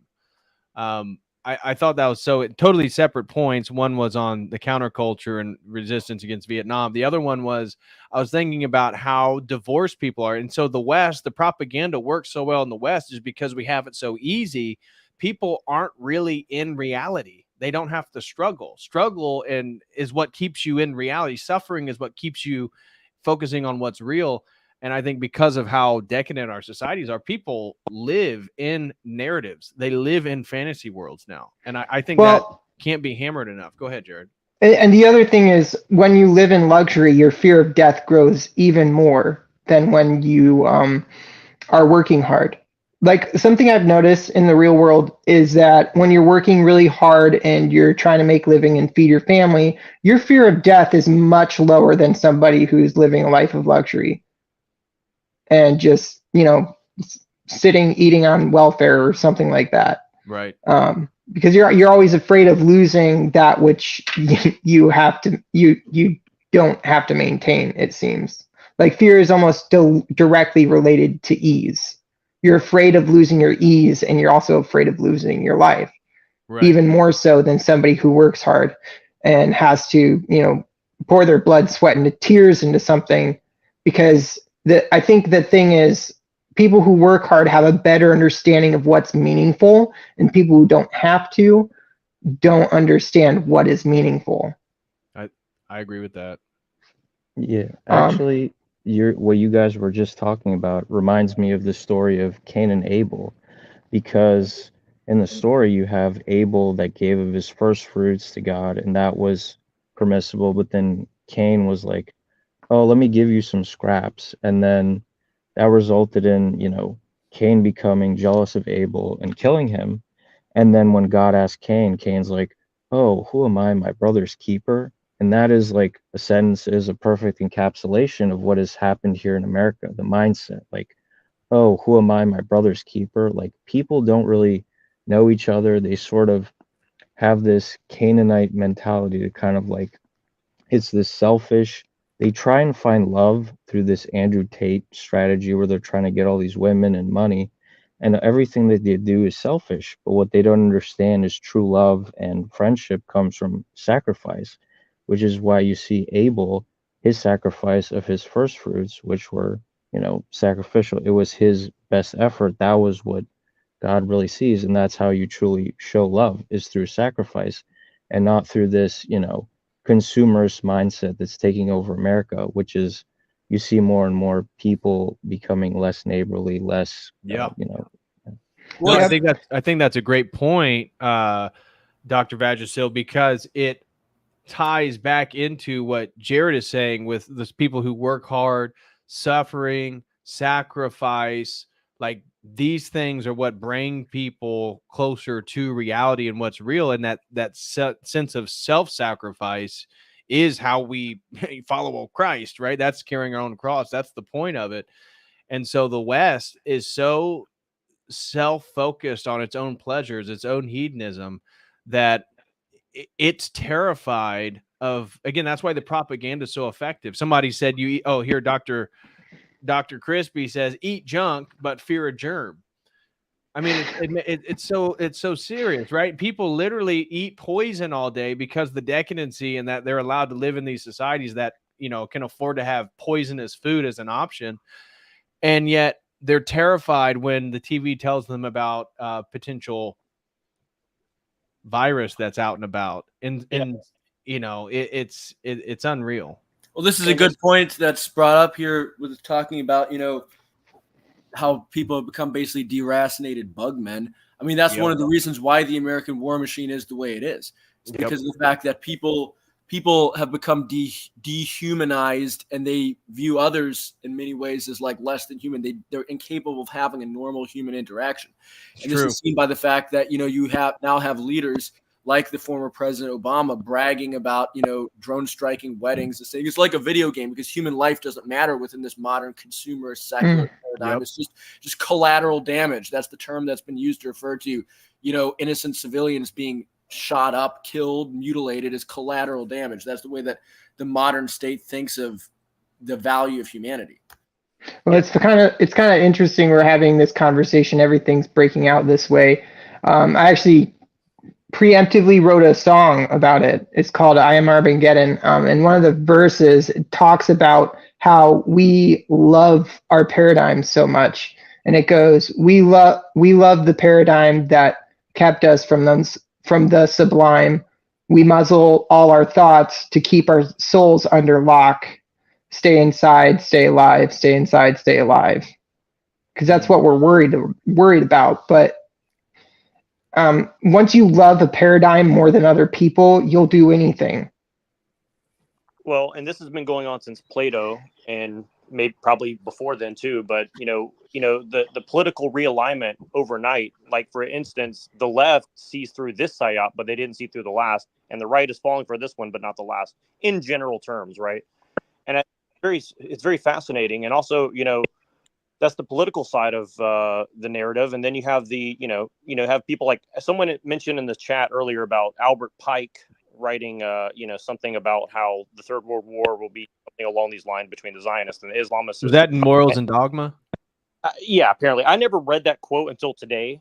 Someone shared it. And it's fascinating how this kind of stuff plays out, of course. But I think for us as Christians and, our job, I think, is to, remember kind of like we share the collective burden of sin in the world too, and we should try to carry that burden even if others aren't willing to, and try to provide an example. And so I agree with most of what you guys are saying, and I think that I'll leave here and listen. But thank you for having me.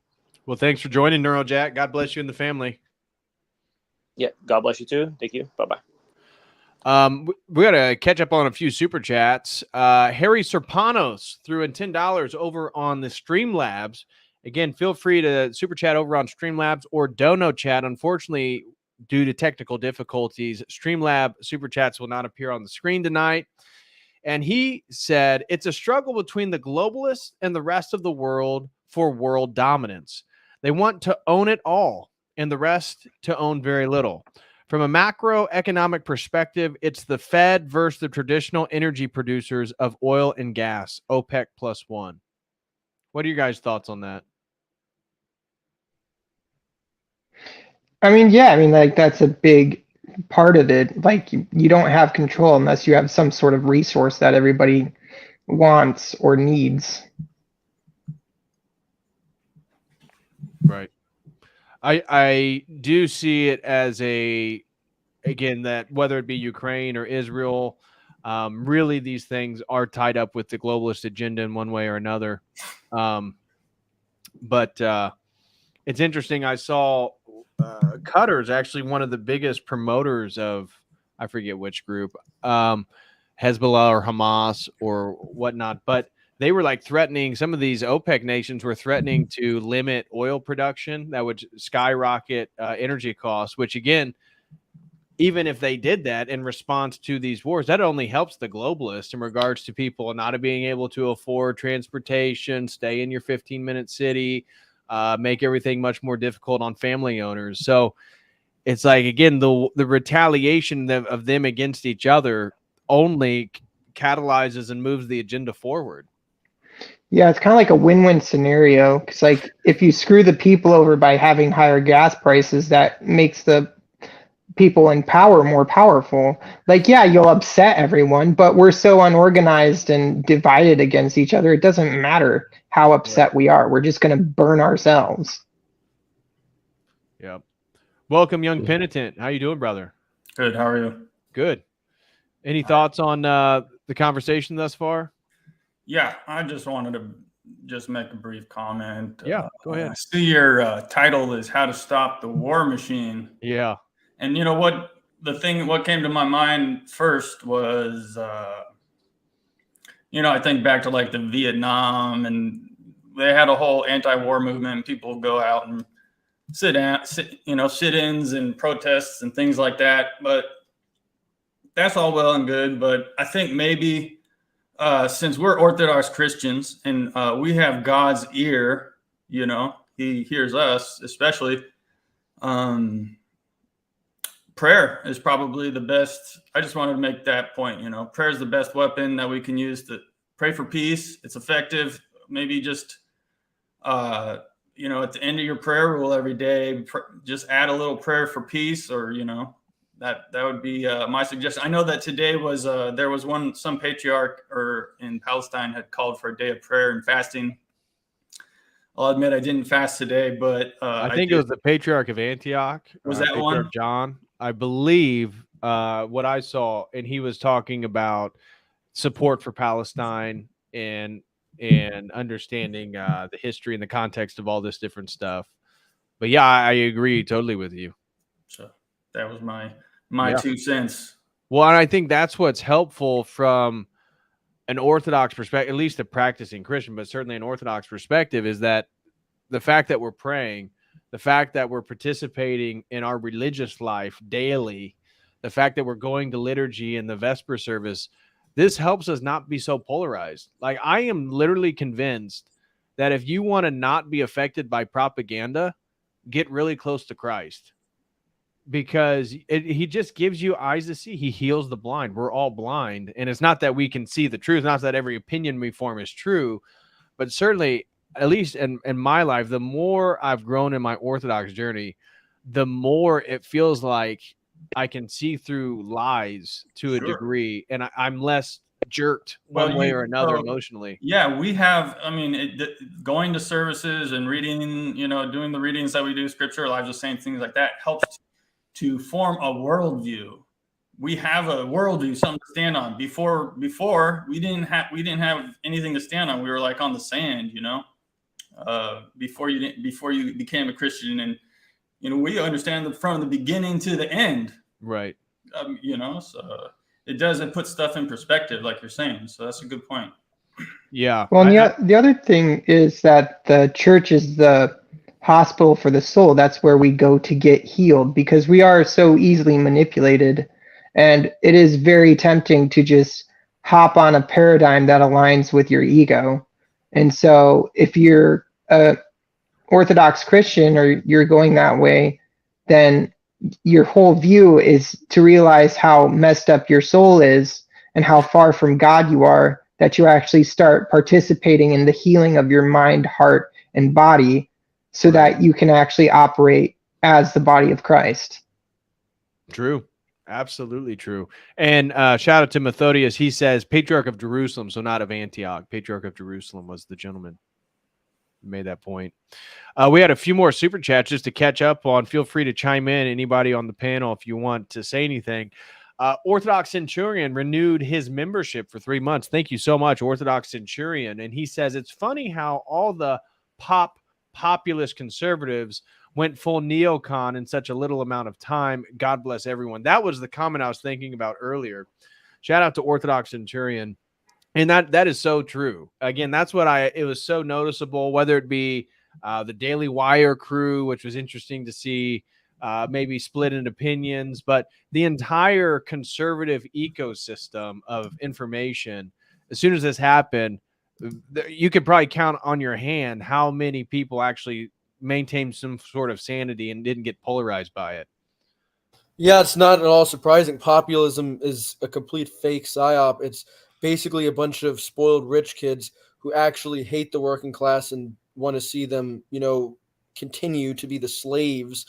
And they're just LARPing as these protectors of the working class. There's never been a populist movement that hasn't been that. There's never been communism was the ultimate populist movement, and look at what a complete oppressive disaster that turned out to be. There's never been a populist movement that's been anything other than a fraud and a scam in the entire history of humanity. Well, I think it's because it can't, because it just appeals to your base desires and your own self-importance. Like you can't have a populist movement be effective because you're always going to have people knowing how to take advantage of people's own self-importance and how important they think the minutia of their everyday lives are and their everyday work is. So it's such an easy thing to take advantage of. You're never going to have a time where it's not taken advantage of. Yeah, look at what happened with the Marxists back when Tsar Nicholas got overthrown. It was like Russia was, in a good position, and then they just set themselves back because of all this baseline feeding, like, oh, the working class is going to rise up and it's going to be great, but they didn't think like even one step ahead, and then they end up with all these starvation and problems, and it's just like, just got to go back to God.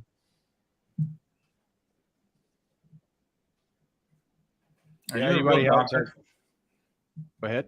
Is he a real doctor? I don't believe so. Only in name only. Yeah, I was thinking about one of the problems with populist movements is because getting back to what Young Penitent and Jared were saying about paradigms is that the populist notion within the contemporary period, because of the postmodern turn, and we're broken up into our own little worldviews that, there is no shared sacred canopy anymore, like Christian ethics or a Christian worldview, that what exactly are people, what's the populist movement revolving around? And it's these ambiguous political ideals. I think of, traditional culture. You mentioned something about they're all psyops. And I would say, yeah, to some degree, I agree with you. In regards to just like the definition of a populist movement, I think of like the populist rejection of the Council of Florence, where they try to unite the Orthodox Church, and the majority of bishops were in agreement. Hey, we'll submit to the Pope. We'll unify the churches, and it was the populace of the people sharing their Orthodox ethos and their Orthodox sacred canopy that were able to reject that. And I think one of the problems, and you feel free to come back at me, anybody on the panel, one of the problems with populist movements, especially in the 21st century, is there is no shared ethos, there's no shared ethics, there's no shared religious system, there's no shared value system for people to really unite behind. So it's just like a bunch of faulty promises. You get a Donald Trump character who's a megalomaniac, and he can promise a border wall and not deliver at all. Well, I think there is one value that we can comfort. Okay, yeah. We all value comfort, and we have comfort in our own isolated little bubbles, and that's about our only shared value in America here. Yeah, that's true. Downfall. It is the downfall. The lack of suffering, I think, is a huge downfall of our country. But I think everything comes back, and that's part of God's judgment, right? He causes Israel to suffer so that they will repent. And I think that's going to be true for us as well. Welcome, Michael. Welcome, brother. What's up, man? Been a while. It's been a while. Good to see you again. You as well. Life going well? Yeah, I'd say things have been going well. It's not like an extra 150,000 could just fall out of the sky so I could get some acreage, Hey, I second that. I've yet to find that fall out of the sky for me either.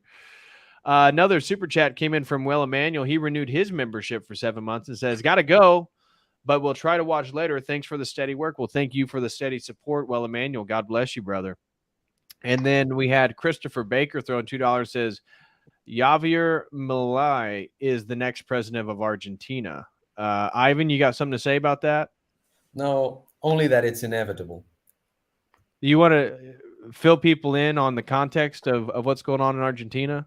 Yeah, basically, our country is bankrupt. We've had a steady supply of corrupt politicians from both sides, and now there's a libertarian candidate that has basically had a populist message that basically says that there is a caste. He uses the word caste, talking about politicians, journalists, and moneyed interests that all conspire to raise the taxes so that basically the normal regular people are working for about $1 an hour, and like this situation is untenable. So this very crazy guy is probably going to be the next president. Like, elections are going to be in 2 weeks. He's got the best numbers, and it's going to be an interesting time. But I'm going to vote for him, but I don't put my hopes in him. And I think I'm actually more black-pilled when it comes to the world. I don't know when the world is going to end, but I'm pretty sure if it doesn't end in a couple of decades, it's going to end in a couple of centuries or something like that. So when it comes to war and all these kinds of topics, I'm more black-pilled, but Christianity is the ultimate white pill. Like, our faith is in the resurrection of the body. So Right. if we're looking to Christ, all these things will be either irrelevant or recapitulated in a way that they're no longer harmful. So I think it's fair that we focus on trying to pray for peace, but I'm not very hopeful that it will come. Yeah, I agree with I you. think another thing to keep in mind too is just like the end of the world happens when you die. And so as Christians, we should remember our The death. end of your experience of the world, right? Exactly. Yeah. Yeah. The apocalypse is coming, whether it's the actual end of the world or the end of your world. Right. Which the end of your world brings you towards the judgment. And we have a mini judgment, and then you're at the final judgment. And so in a way we're inside space and time. The judgment's taken outside space and time. Jesse Miller throws in $10 and says, what are your thoughts on Alexander Dugan? Well, I gotta go, guys. So have a great night. Thanks, Jared. Thanks for joining, brother. God bless you. Good night. I could say a few words about this guy. Yeah, go ahead, man. This guy is a very influential thinker, especially inside Russia. Putin likes the guy, listens to him. You know, his articles, his writings are paid attention to. I read one of his books with we did a book club at my parish. We read one of his books. The thing about him is he's not like 100%. I don't even really call him Orthodox. He from judging from his statements, he says he's Orthodox, but when you read some things he says, he's not really. He's right. I guess maybe some ecumenistic leanings would be one of the things that's not Orthodox about him. Yeah. Would you agree that his politics comes before his religion? Yeah. That was kind of always been my take on Alexander Dugan. And I am no expert whatsoever, so take my opinion with a grain of salt. But just from the little bit I'm aware of, and I know that Jay had him on, they had a conversation or something, which I'm not totally familiar with. But from what I have watched come out of his mouth specifically, it seems like his Russian nationalism and his political understanding of how to protect his Russian nationalism supersedes his orthodoxy, and his orthodoxy is really subsumed back into his Russian identity. The big idea that he has, though, that is an intriguing way of looking at politics is the multipolar world. Mm-hmm. Like right now, it's the unipolar world with America and Israeli interests. You know, that's the one unipole. But he's saying the world is like bifurcating, and they're going to have this, you know, Russia, India, China, whatever, versus the West or whatever, or something like that. So that's a big idea of his that is popular and well known and becoming, it goes into like the political journals and things like that. Well, with regards to the West, I mean, even though we're small in number, given how we're Orthodox, and again, one of the others, I can't remember who it was, you there that mentioned prayer. That Young might Penitent. be, in a sense, the protected. Yeah. Wait, what was his name? Young Penitent. Okay, Young Penitent. Sorry, I Here, lost let me track turn the of it. names on. My bad, guys. I always turn it off when I'm on, but there we go. Oh, it's just I gotta go, but before I do, David, I wanted to get your opinion the same way, and even how we aren't a huge number, that by our prayers, even in the West and all the filth and whatnot, that even just we as individuals might, in a sense, act as like a protective wall in America and elsewhere, so that it won't be like all desolation and destruction for us here in the West. Yeah. Well, I'll tell you, in a slight an agreement with you. Now, I think our numbers aren't at a critical level. I think books that I've read basically talk about the 10%. You need about 10%. We're certainly not 10% of the population. We're not even 1% of the population. But I've noticed the influence of Orthodox and Orthodox apologetics amongst mainstream conservatism, and even somebody like Andrew Torba, who's the owner of Gab. I wouldn't consider him mainstream, but certainly has a larger platform. He's talking about, I saw him post something about what the true Israel is, and was using scriptural reference for it to highlight that Israel is the church.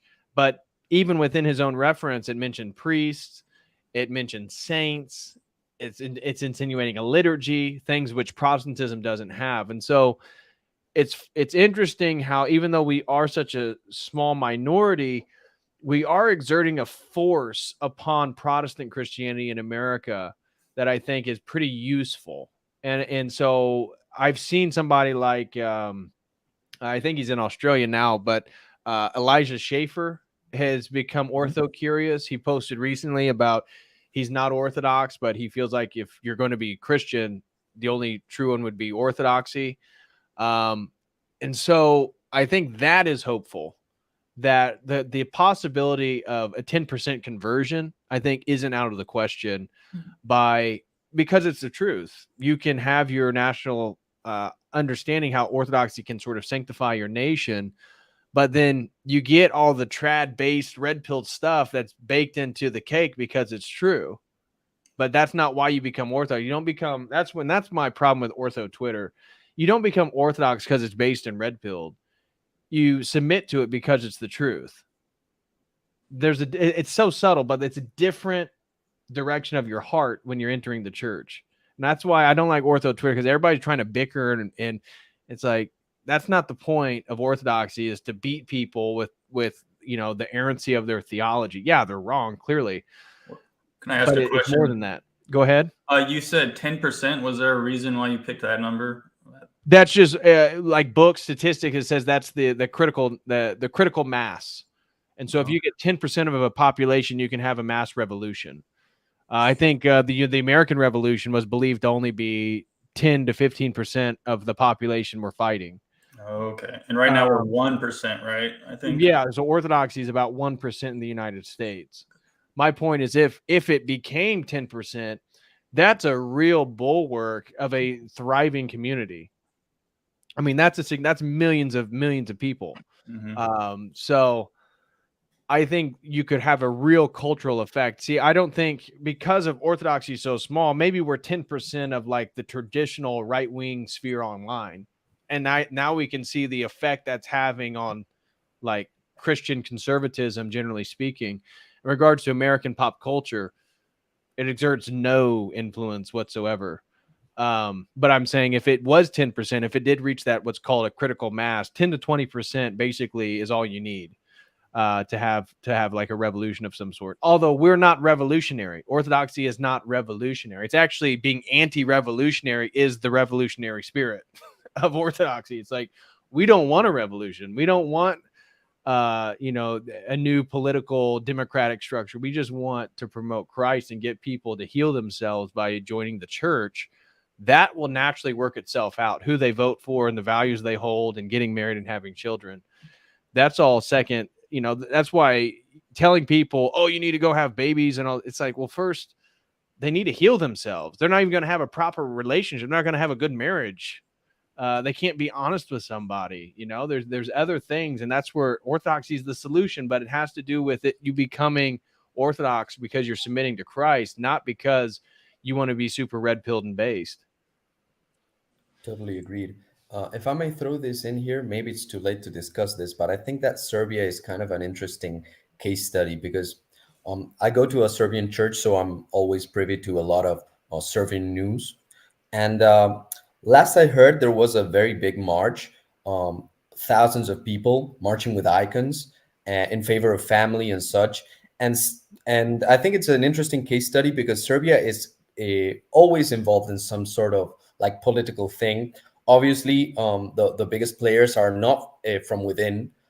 Serbia is, I would say, in trouble because of foreign influence.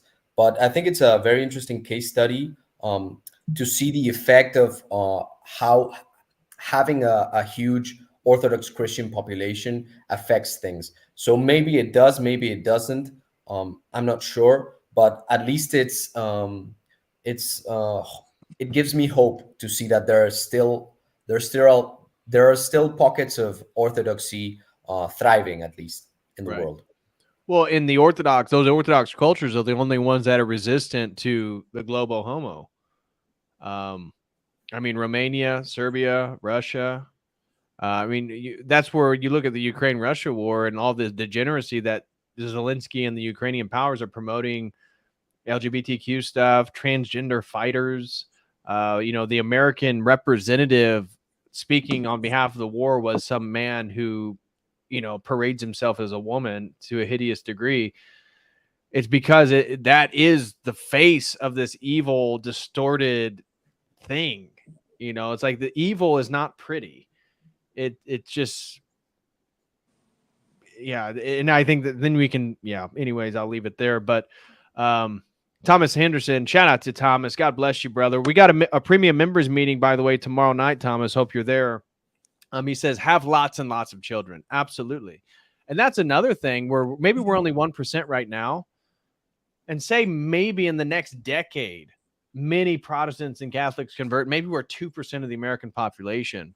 But then the average Orthodox family had 3 to 5 children. In 20 years and 50 years, that's a significant change, possible change. I've noticed also that when children are raised in the church, they're more likely to get married young and have more children, as opposed to converts. It's a little more rough going, I think, in those terms. Yeah, I totally agree. I've seen that myself. And God willing, I hope to raise children in the church that didn't fall into the degeneracy and behavioral patterns that I fell into. And that they can be shepherds of Christ, you know, that to give them an opportunity. What I worry about is how exactly, this is where I think the old world thinking is useful.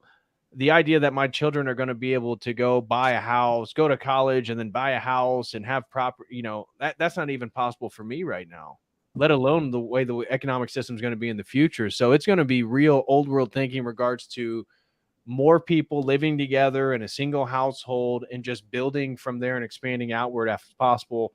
I've talked about before in America, the phenomenon of immigrants pooling their funds, as opposed to American families have typically, once you're 18, you're out of the house and you're on your own. Whereas immigrant families, it's very common to be 32 and you've never left your parents' home because you help pay the bills and everybody funds their money together. But now you have a nicer car, you have great credit, and now you can go get a loan and do something. So I think America could definitely use some of that old world thinking. Hey, David, before I shoot off, may I throw in one last thing? Of course, brother. Go ahead. A lady at my church has a theoretical scenario that y'all might like this. Okay. What if Archbishop Vigano was hiding out on the Holy Mountain and that man could be just right there. Boom. Western right expansion. Okay. Now, I myself am skeptical of the Western right. There seems to be a lot of heresy that has come out of the Western right and Orthodoxy, though I don't take a strong opinion. I've known Western right people. They're great Orthodox Christians. But hey, if there's a will, there's a way. Maybe that's how God is going to utilize Catholic bishops and have a mass conversion of Catholics to Orthodoxy through the Western right. If that's the case, I warmly welcome it. But that would be great. Vagano, he's one of the few that have been speaking out against the heresies of the papacy, which I don't know if you guys have seen. The rhetoric coming out of Bartholomew and a handful of other patriarchs is pretty worrisome about this reunion, the synod in 2025. I've talked with privately, I won't mention any names, but I've talked with many clergy that are more knowledgeable about global affairs. And it's the most worrisome thing is that they fully believe that there's going to be, for the first time, a sort of minor schism within the Orthodox frame, because there's going to be a whole section that's going to align themselves with the papacy and this sort of, again, this ecumenical religious structure. Yeah, people need to start, if he's your patriarch, you will have to start thinking now about leaving your parish if that happened, because you might not, maybe it would be questionable whether you would still be Orthodox if you stayed under him, if that happened, like I imagine there's going to be a split.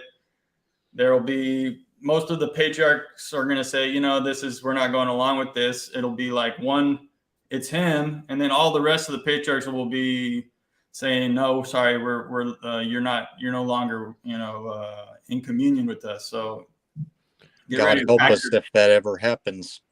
Amen. I actually doubt. I have doubt.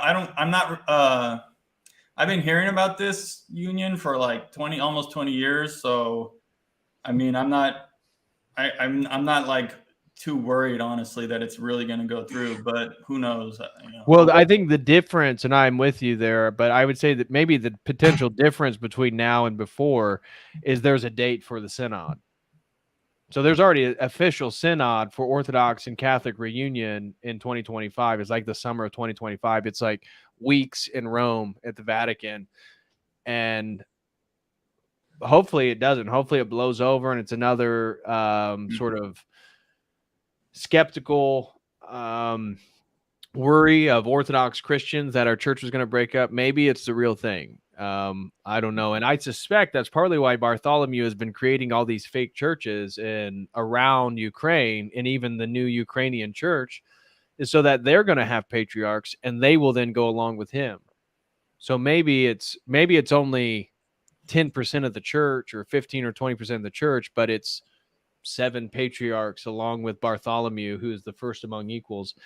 My patriarch, John of Antioch, he has said things that are concerning in regards to sympathies with the papacy, and that's the Antiochian jurisdiction. And so, that's me, Josiah Trenum, Father Hans Jacobsy, he's Antiochian. So that'd be a large contingency of Antiochian Christians. What are we going to do then? Hey man, yet another reason to pray. And then you have the intelligence agencies infiltrating ROCOR. I don't know if you've seen those articles. It came out a month or two ago. Yeah, it was about the FBI warning about Russian sympathies and pro-Putin political sympathies, and how Russia is infiltrating America through the Russian Orthodox Church. And Fordham, like Young Penitent said, you as a obedient Orthodox Christian, you may have to change jurisdictions and find a new church. And I think the intelligence agencies have already thought that far ahead and said, well, we better get into the churches that they're going to be converting to. Yeah, They're going to try. They're going to try. I did ask a priest I had a interview last Friday. I asked a priest this question, and he's a ROCOR priest, and he said those allegations are false.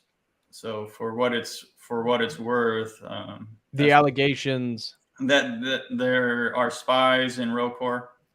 He says it's not happening. I think it would be hard for a priest to know for sure. I mean, but hopefully that's the case. Certainly the allegations of the intelligence agencies or the FBI against Rocor is false. No doubt about that. Oh, okay.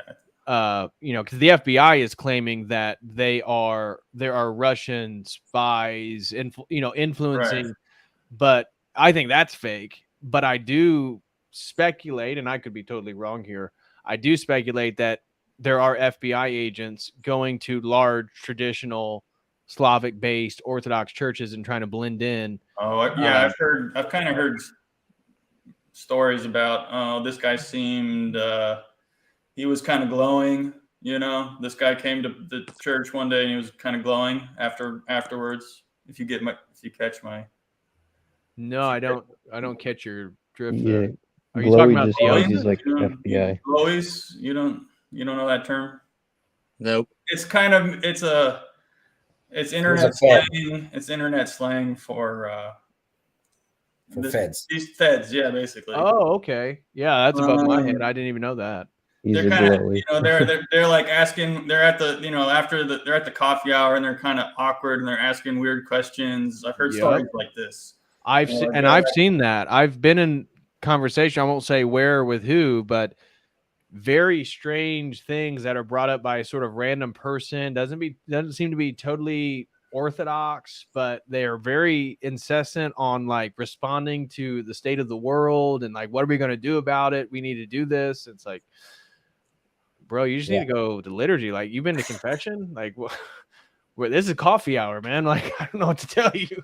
Yeah, actually, this Sunday I was approached by a communist. He was from the Greek church, and he approached me and he heard me talking, and since I was helping out with a choir and everything, he just approached me cold, and like he started talking about politics with me, and like he sent me we exchanged phone numbers, and he sent me like really leftist stuff. And it's not just Rocor, but if we kind of live with a paranoid mindset, like it doesn't matter. It really doesn't matter. And when it comes to, correct me if I'm wrong, but ecclesiology doesn't, if a patriarch is a heretic or whatever, unless they change, I don't know, something like the creed, like you're still fine. If they don't change the liturgy into something satanic, and if they don't change the creed, it's not that you should run to the next Orthodox church, but you have to be, let's say, mindful, because if you think with that logic, what would a person in the Middle Ages do if their bishop was doing something strange? Like, they wouldn't have a choice. You can argue that now that we do have a choice, like we should go to a more faithful church. But I don't see, correct me if I'm wrong, maybe I'm wrong, but I don't see how ecclesiology would be that rigid. So if there's a union, they're going to allow the Orthodox to keep their the creed the same? Yeah. How is that a union? But I think it doesn't make logical sense, man. They just want to be united. Here's my understanding of it. You guys sorry can for speak. interrupting. No, you're fine, brother. You're fine. You guys can speak. Everybody can speak to this.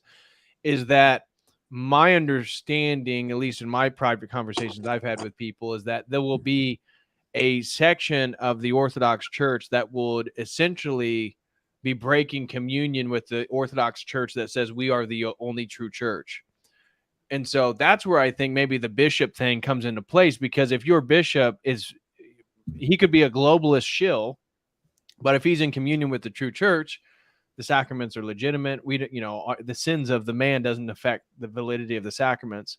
However, if your bishop has broken communion with the true Orthodox Church, or say there's a split between the Slavic world of Orthodoxy and the non-Slavic world, and maybe the Slavic world saying, no, we're still the true Orthodox Church, we're not getting in communion with the Pope, and then we have 4 or 5 jurisdictions of Orthodoxy that are now part of the, I think that causes a real problem, because then it's like, well, are those sacraments valid? That's a very good. It's out of my pay grade, but I think those are real questions that Orthodox Christians have to ask. Yeah, well, when I was just getting into the church, this was something that I had in mind because I was more in line with the Russian church, and when entering the Serbian church is still in communion with both the Greeks and the Russians. So it puts me in a very tight spot because if in my heart I'm not in communion with the Greeks, but there are a lot of truly pious Greek Orthodox Christians, and there are still Absolutely. like really good like Greek Orthodox bishops. So I don't think like you said, this is about my pay grade, not just it's above our pay grade in the sense that we're human. Like this is something for God to sort out. It's not that it doesn't matter, but like I think God wants to see our heart. If we're like knowingly going against God's will, then that's something different. But I'm trying to think of, for example, people who have their whole family life, their whole parish life, and they don't want to leave their church. Maybe I'm being namby-pamby and not very concrete and not severe enough. But I'm thinking about the people that don't want to upset their whole lives just because there's been some political change in the top that doesn't really come down. Because should I then say that the Greeks are not part of the Orthodox Church? No, my church is in communion with them. So what stance should I take? I should take the stance that there's trouble, and hopefully it will turn out right. But I don't think that God is going to condemn a whole church because of a bad patriarch. Yeah, his providence is pretty much all that we can rely on. I don't Exactly. know how you did it with regards to waiting for a wife, man. That's getting difficult. Because it's like you want to latch on and like, dang, she could be the one. But it's like something reels you in. Dude, if it happens, it happens. And it took me 3.5 years of being Orthodox and single for the right woman to appear. And the way that whole thing worked out with my fiance, it was totally out of my control, and it was providence. And so God made it clear. It's like once I stopped trying to force something and relied on providence, it came to be. But it took me 3 years to become more patient. So in that case, I hope I can be like you, man. Oh no, don't be like me. Be better than me. Don't be like me. You don't want to be in like the providence me, sense, not yes, the in the sense. providence sense, yes. But it's hard to get your heart there. It's hard to get to the place where you kind of just give up on making it happen and just focus on the things that you need to focus on. But as soon as my intention shifted from work, wife, oh, maybe she's the one. Oh, should I go approach her? Should I go talk to her? Or should I not? Does God want me to talk to women, or does he not want me? Am I influencing my providence? Am I not? And then I just focus on working, praying, church, doing the things I need to do without the expectation of something. I'll get something in return. Oh, I'll make sure I do my prayers and pray to Saint Xenia tonight.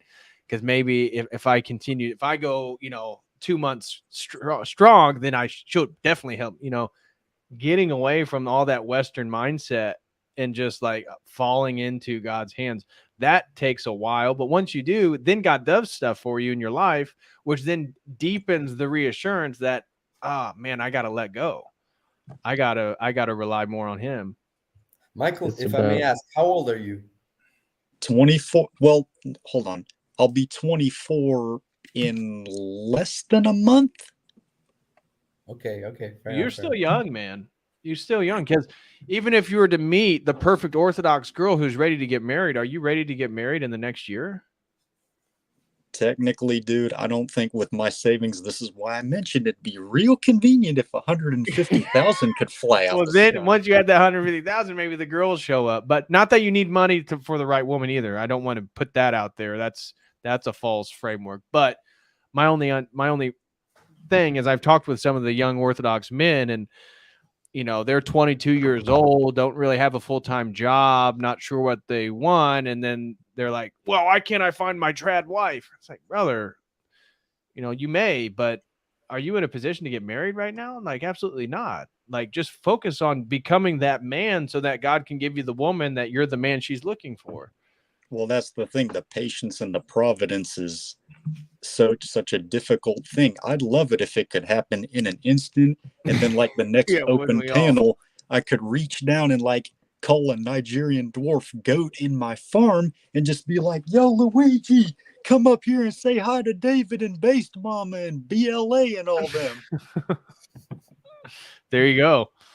I do. Before we get too far, I wanted to respond to Ivan's comment because he was saying, you know, oh, you have your family and your connections in the church, and but our loyalty is with Orthodoxy first, you know. So I mean, your church, if your church is Orthodox, yeah, stay there no matter what. But if it's not, you have to. It doesn't matter how many friends you have, or you know whatnot.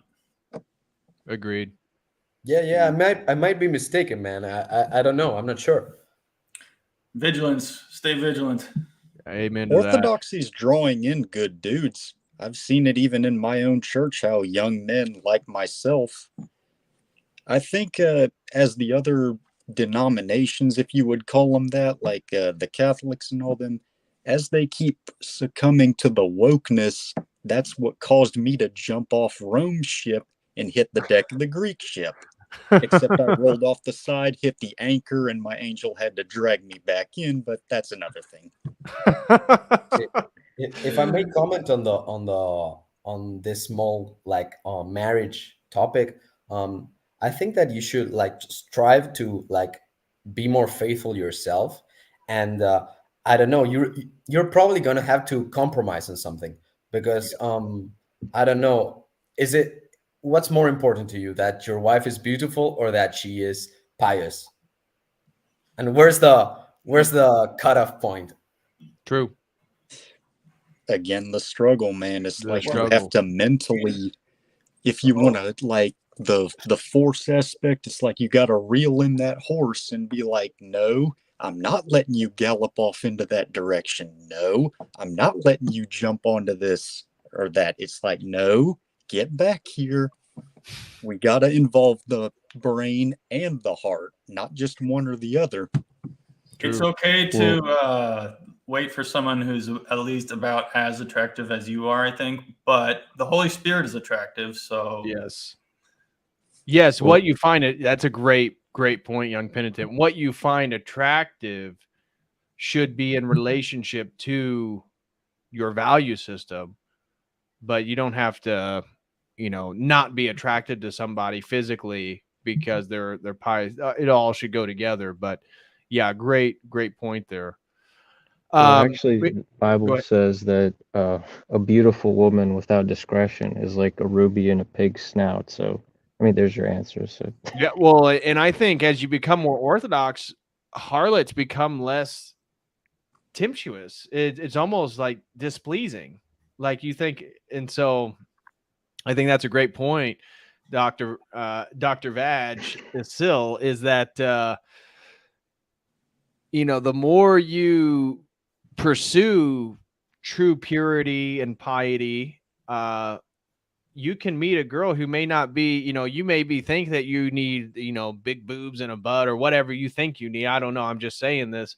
But then you meet a really pious, cute girl and you're like, oh, no, I don't need any of that, because her faith in God makes her more attractive than any, doesn't matter the perfect boobs and butt and thigh and waist ratio. It doesn't matter.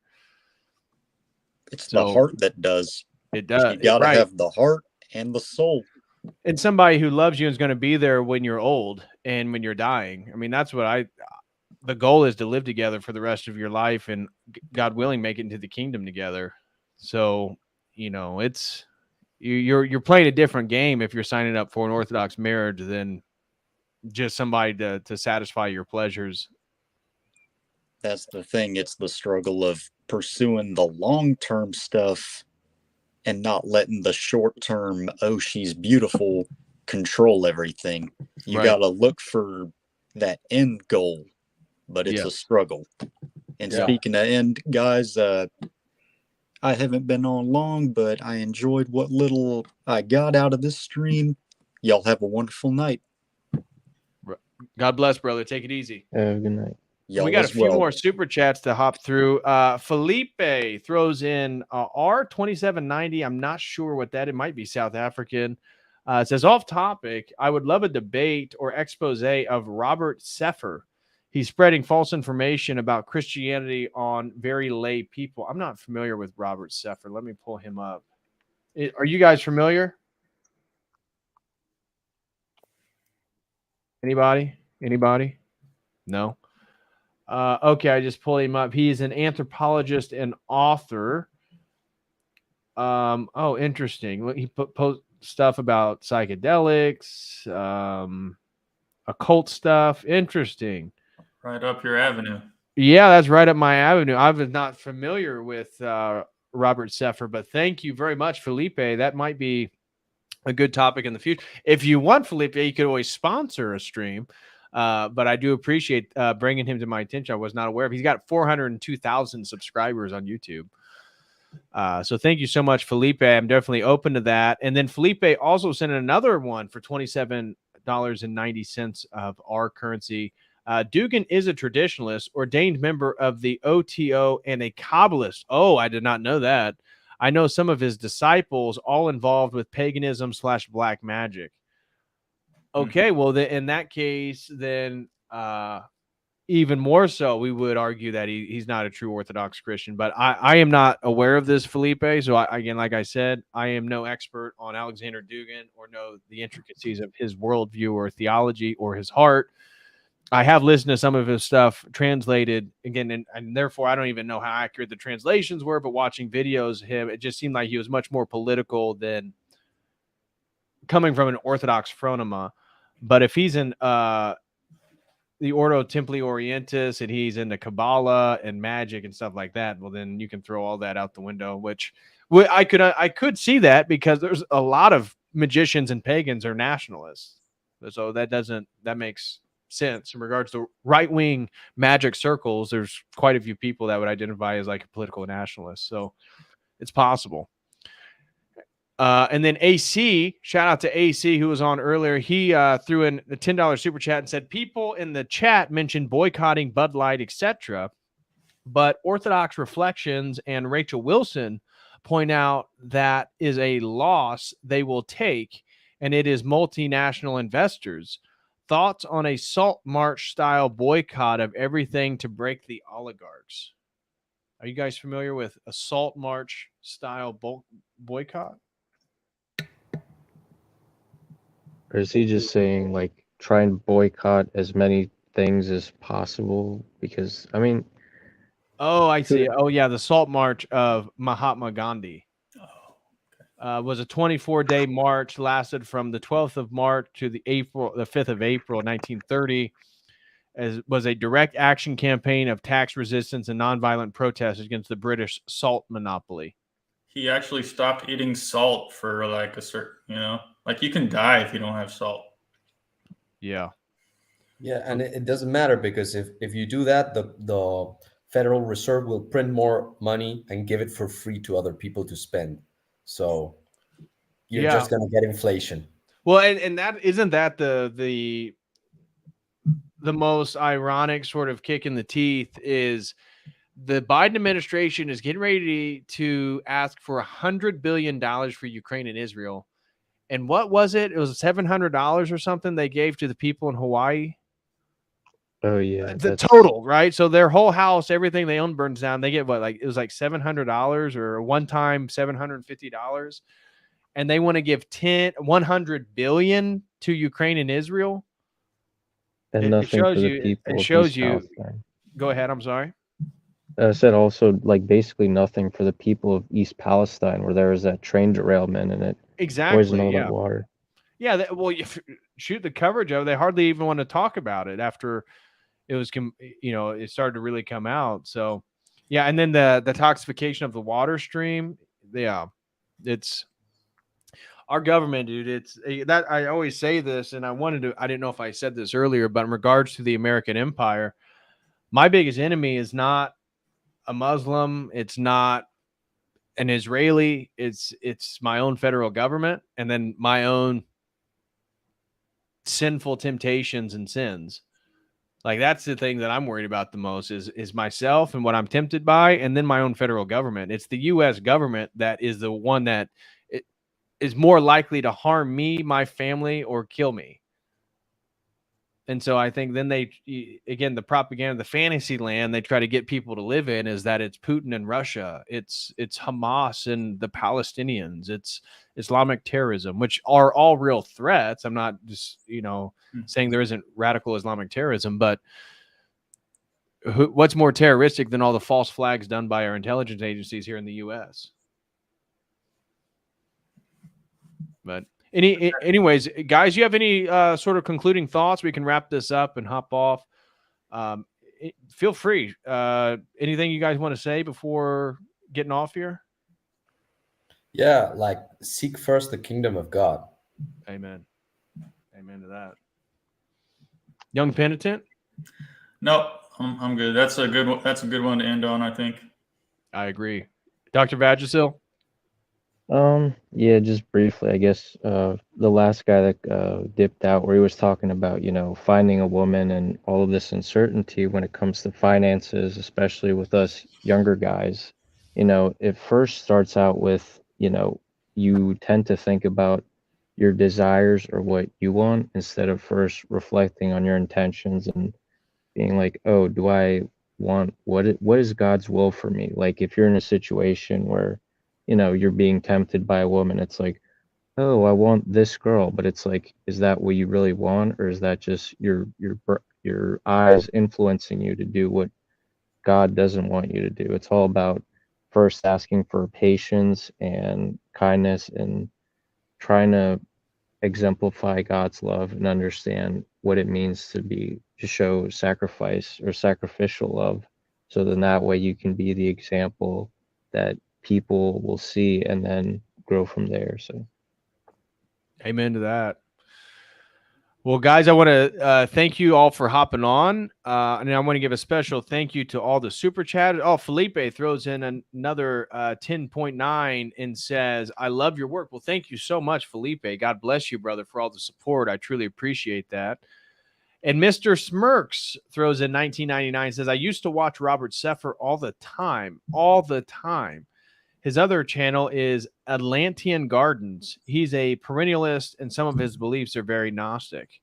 Well, sounds like I need to check this dude out, Mr. Smirks. I appreciate Felipe bringing him to my attention. I was not very familiar. I've never watched a video, so I know nothing about the guy, but I'll certainly look into it. Mr. Smirks, thank you so much for the 1999 super chat. And Felipe, thank you for your support. And all the super chatters. Thank you, Jesse Miller, Christopher Baker, Well Emmanuel, Orthodox Centurion, and Rachel Wilson for renewing your memberships. Thank you, Frankie D, for the super chat. Thank you, Patrick. Thank you, Jack, Spiridon, Orthodox Boomer Grandma, both, and thank you for Mud for renewing your membership and gifting one. And thank you, Willie Jenkins. Shout out to AC, Harry Serpanos. And over on Dono Chat, very special thank you to Dennis N and RC for your support. And that is going to do it tonight, guys. Thank you so much. I always appreciate all the love and support. Thank you very much, Mr. Smirks. And gentlemen, I appreciate you hopping on and contributing your ideas. This was a great conversation. And God bless all of your families and everything that you guys have going on. We're on our own different worlds and situations, but I wish you guys nothing but the best. And I will be back. Thursday evening over on Jay Dyer's channel to do a full breakdown of John Vervaeke and his philosophy and his work and what exactly he is up to. So I will see you all probably over on Dyer's channel. But until then, I'll definitely be back Friday doing an introduction to Zoroastrianism and other sponsor streams. So Friday, you can expect another sponsor stream on an introduction to Zoroastrianism and comparing some of their theology to Orthodoxy. So as always, until next time, God bless.